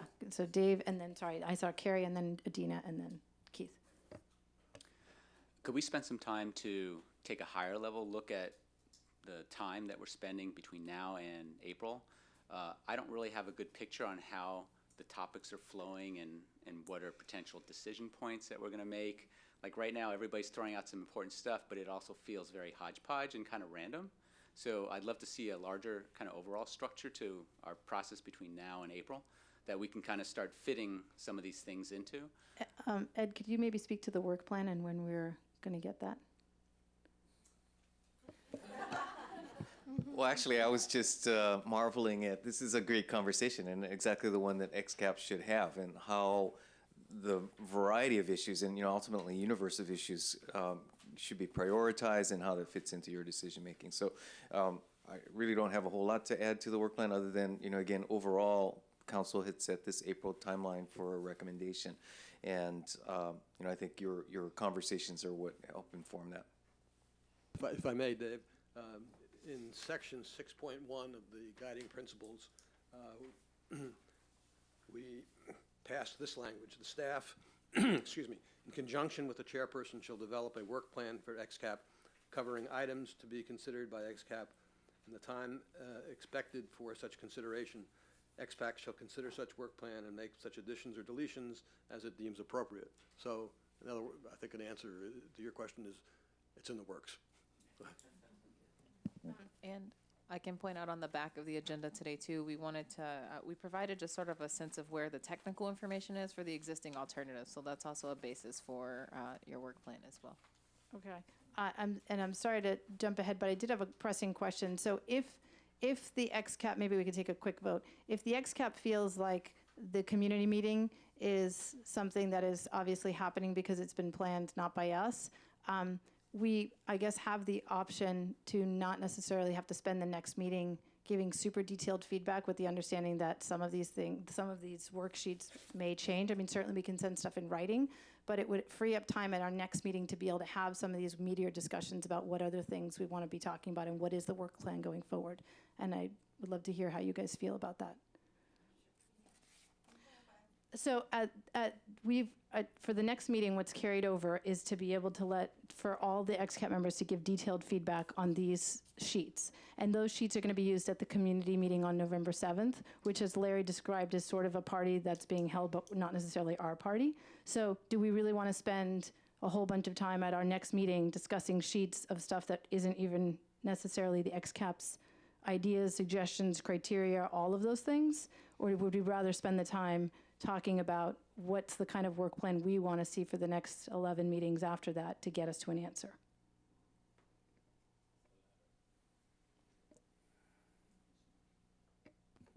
I think we need to firstly end up with what do we want at the end? What kind of graphics, what kind of language, what kind of policies do we outline, and at least a sort of an outline of that end product. and then we can define how we get there and how the workflow follows from there. I guess the question is, do we want to spend the time at the next meeting so that we have those answers for the community meeting? Or do we want to do that once we've all organized ourselves around whether these are all the alternatives that we wanted, or do we want a conversation about alternatives that may have been eliminated or were missing, or that sort of thing? Does that make sense? I'd like to know if staff wants or needs our input on these That'd be helpful. documents, other than obviously email, which is always available to us. So, well, I'll give you, again, personal reaction to the suggestion.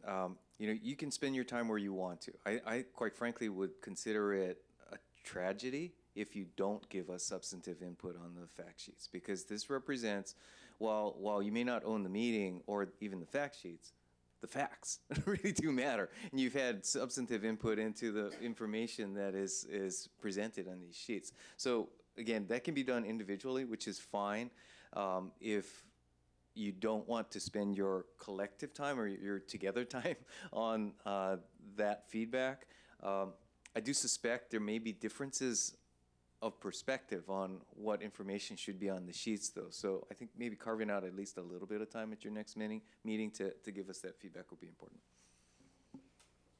Can you just summarize where you hope you'll get to be at the end of that November 7th meeting? The real goal of that November 7th meeting is to bring the community up to date in the technical information that has been developed. And, I've used this sort of way of looking at it as understanding the options. And so we are now to the point of at least the options that have been identified and approved to this point, to now having some really substantive information to share with the community. And so that's really the purpose, to start that awareness, not in any way to conclude that awareness, but it's really kind of a rollout that now starts a baseline of information that folks can be working from.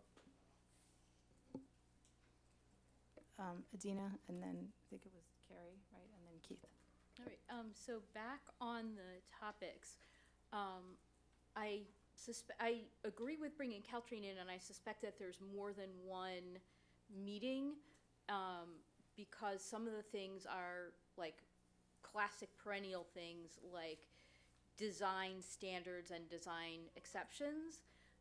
And there are some other things where, in order to figure out when to best use their input, there's some questions to ask of staff, because now that they approved the service vision, one of the things that they're going to be doing the next batch of months is actually working on some roadmaps and scenarios on how the 2040 end state would be achieved in phases. And that's going to be really of use to this group if they figure that out and have things to start to present before this group is done. And those scenarios are going to include, depending on when high-speed rail happens or whether high-speed rail happens. So for example, great 4-track sections in Palo Alto may be completely dependent on whether there's high-speed rail or not. And that material is under development. It would be good to ask them if they're going to have something between while this group is working to be able to present on that. And if they will, then asking them after they have that is going to be a lot more useful than asking them beforehand. So maybe split those things into two and figure out when they'll be able to talk about the other thing. And then my second question may be something that staff already has and is just going to be presented as a matter of course, and if not, maybe it should be presented specially, is there anything in particular about the operating costs and the water drainage, pumping, creek impacts? Is that enough to be its own agenda item? Because I think that seems like a substantive thing affecting not only designs and feasibility, but ongoing costs. So Adina, with your permission, I'll break that into both sort of groundwater issues and then pumping/creek issues in terms of subject areas that maybe we could think about comes forward. Okay, so then Carrie and then Keith. I would also like to understand better whether freight belongs in Palo Alto. I know that's the two of our empty.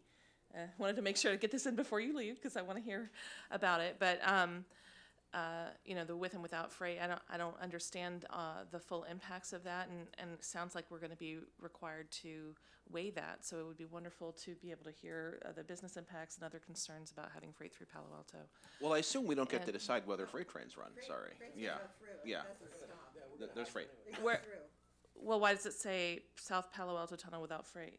So that is because there was a proposal to look at having a South Palo Alto tunnel where freight was left either at the surface or was in the tunnel.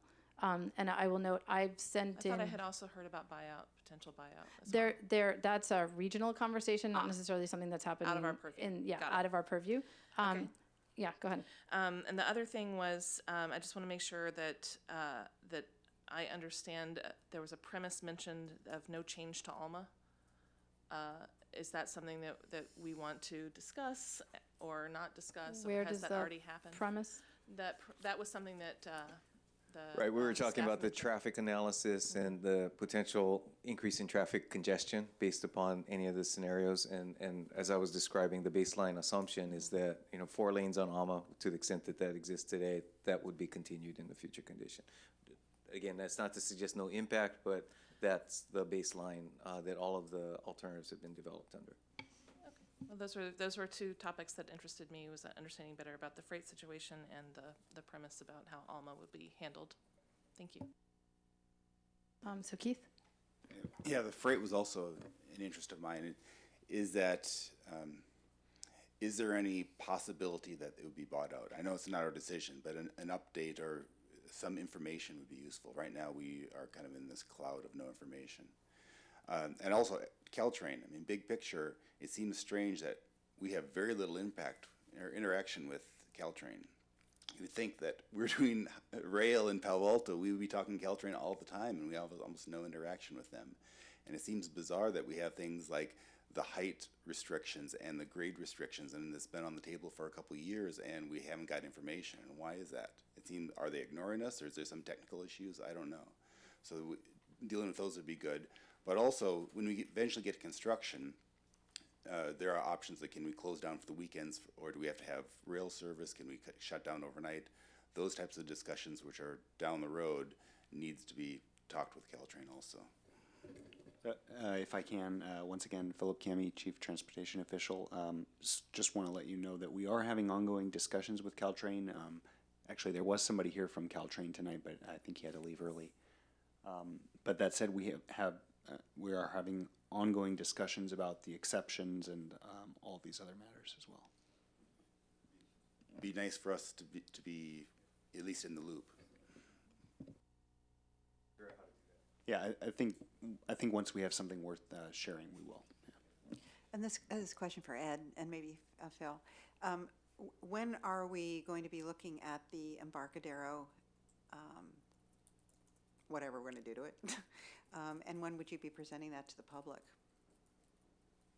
If you mean the mitigation for the Churchill closure option and the proposed or the concept of a signal at Kingsley All of and the different, all of that. Yeah, all the different clover leaves and changes that we studied. So we've dumped 3 meetings the ago. early clover leaves. And just to be Okay. real clear, that there were some pretty, what was the term, novel or creative concepts early on that I think got everyone pretty excited. So those have been dropped, and we've basically settled on some variations of modified traffic signals. And so those were actually presented at the last or prior XCAP meeting, and will be So I part of what wasn't goes on there. the 7th.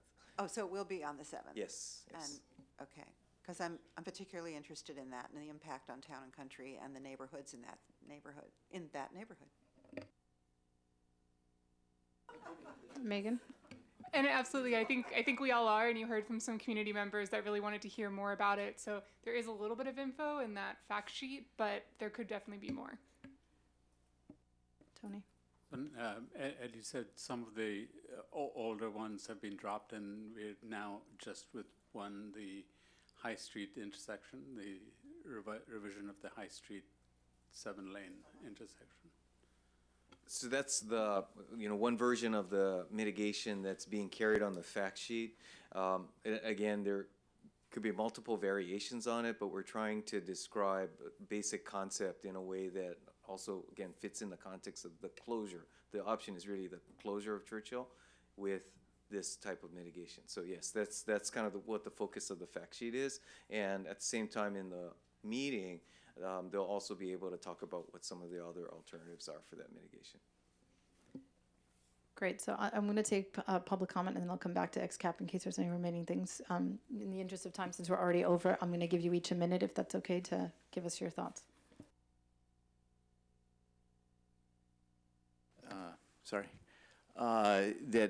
With Churchill closure on the table, I think that at some point you'll probably want to do a really deep dive into the mitigations to really understand those.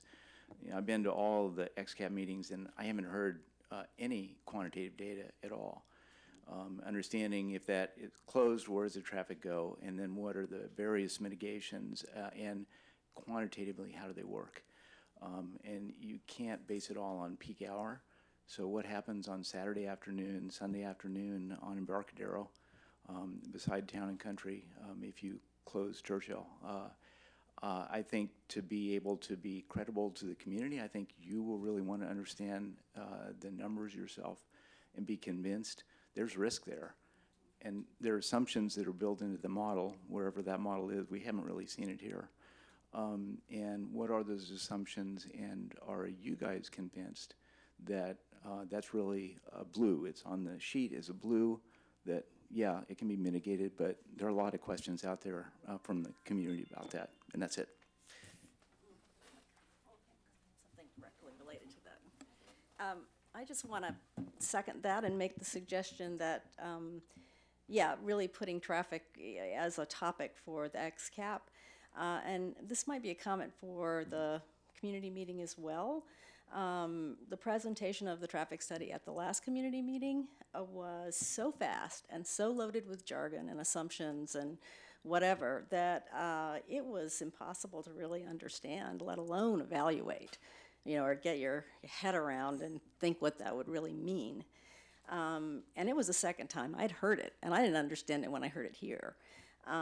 So that, sort of, instead of having real numbers and things like the queues and wait times and stuff like that, to sort of sum it all up with loss of service, an acceptable loss of service, how do we know what that is? I mean, I hate to think of any loss of service on those roads. Anyway, that's my thought. Level of service, I'm sorry. No, right, well, I'm assuming there's going to be Go ahead. So on the Caltrain, I think it's actually separate people. There's like the business plan, there's the ops technical, and then there's the technical versus operations. It really matters who's speaking, and I think that's important to have.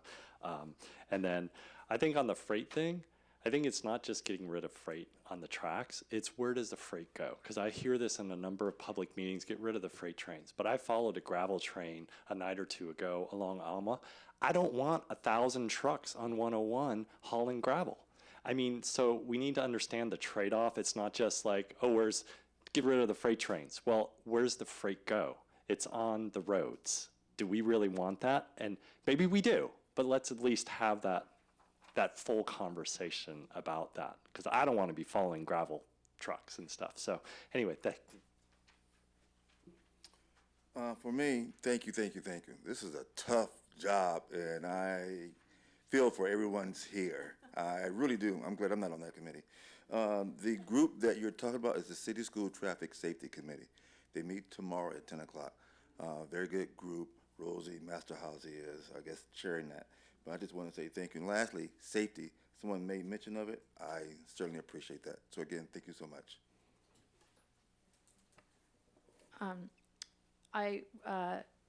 Point of clarification for the South Palo Alto Tunnel. So I had submitted questions about the fact that the point of looking at a South Palo Alto Tunnel and leaving freight at the surface was that with freight at the surface, the train could go at a much more aggressive grade. And I wasn't here for the meeting where it was presented, but I did listen to the video, and it seems like they said that they used 2% for both with freight on grade and without freight on grade. And so my concern about showing that at a community meeting is people are going to be like, well, why did we do that? And it sort of missed the point that not having freight meant you could have gone at a more aggressive grade. And I'm wondering how we're going to deal with that. Right, I think the grade was actually controlled by some of the endpoints more so than the freight or not freight. So, you know, again, that's a part of AECOM explaining the rationale for the concept as it's been laid out. I understand the point about wanting to go steeper, but the issue with Caltrain, and I appreciate all of the comments about wanting to have them here, the phrase woefully unsatisfying comes to mind when we talk about what will happen when Caltrain is here and describing what will be described. So yeah, unfortunately, it'll all be a process. There's a process to get to an answer that, as Philip mentioned, we've been trying to work through with Caltrain so we can get as much clarity on that as possible. Nadia, just to clarify, if you're going up 22 feet, the S curve doesn't let you go beyond 1.4% at the tangent. Thank you for that clarification. So that'll be something that was important to show at the public meeting to explain that. Megan. Back a little while ago, we were discussing what to do at the next meeting. I think we should discuss the meeting sheets and whatever presentations that AECOM has, but I agree that we should email in our comments, and I would hope that we could keep our discussion to like areas where the emails don't agree if there's disagreements. And potentially if there's any further updates based on thoughts that people have on the updated content, that would be my preference. I think we should still discuss it. Okay, so by my count, we have 2 carryover things from today's meeting, one being the comments back for AECOM on these fact sheets, and the second one being our guiding principles discussion. And on the freight, like on that freight agenda, the freight through here comes mostly through the Port of Redwood City.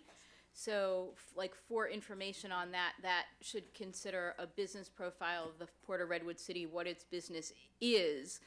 I don't think the scope, this city council didn't, assign to this group deciding whether someone should buy out Port of Redwood City, but it's not just about like in order to shut down the goods movement, it would be about shutting down the port. Right, it's original conversation. Right. And then also to the very good point about if the port is operating, then it's not freight or no freight, it's trains or trucks, and the place where those trucks would go through mostly, they would be on the highway by the time they get to here. They would be on the streets in the city of Redwood City. So that's, if people want that context here, that might be good to think about, but like those are the elements of that context. The port and what they would do if they didn't have freight trains. Okay. Carrie? Just thinking about those questions, I don't know if we want to reserve a block of time on our future agenda to either have the discussions that the questions, have responses from the team that's working on it, or some other way to get those questions answered. But I thought we generated a lot of good questions from those as well. Yeah, and so my comment to that is we had asked, I think it's actually in the guiding principles, and I know that it's a short-term turnaround time. Yeah, that we will have an ongoing list. So we had all submitted questions back a while ago on that Survey Monkey thing about things that we wanted to understand if we had had our own design charrette, not charrette conversation. Workshop, thank you. So there's a lot of the topics that I'm hearing for the original CAP members is sort of a repeat performance. And so part of what I feel we are missing is having some written out general answers that kind of will cover some of the basics. To me, the main thing that I didn't hear as an agenda topic for this group is the consideration of the conversation of how did we get to where we are, and are we missing some alternative as a result of the time that has passed and the kind of messy process that got us here. And so that is, to me, the sort of the first order of discussion, because if we've got to go talk to city council and this group feels like there are alternatives that have been mentioned or discussed and not brought forth to the council, that's what needs to be talked about at the next meeting. So I propose that that is kind of the other main nugget for the next meeting, and this is why I was kind of hoping to knock off the discussion on the fact sheets, because I know they're important, but I was hoping we could do that via email as much as possible and be able to get to some of the meaty stuff so we can, if council agrees with us that there's other things that need to be evaluated, that obviously is going to take engineering time, which then pushes out the deadline. And so to me, that's like the most important thing from a timing perspective. Yep. Can I ask something just really quick about that? Are you interested in seeing modifications to previously rejected ideas that people have come up with? We have I think three if we get to from that, our neighborhood. If we get to that point, it's a free-for-all. People should turn in what they can, and then we'll discuss it as a group, and then Right. I'm just thinking about yeah. what's the best way, or do you want it at all? And then if so, what's the best way so that it Chantal, doesn't? yes, thank you, Susan. Oh, no, it's okay. Yeah, we're gonna call the meeting because we're so over then. I just wanted to point out that we pulled the public safety item tonight, but we will have some information for the Churchill closure about public safety. So we were planning to just make a report available before the next XCAP meeting from our public safety people in police and fire related to the Churchill closure. So just a heads up, it doesn't have to be on the agenda, but I did want to let everyone know that our goal is to have some sort of report out, and then we can discuss it at another meeting because it relates to November 7th. And I had something else, but I can't remember. Okay, well, I think with that, I appreciate everyone's patience with my mishandling of the time today, and thank you for staying late, and we are adjourned.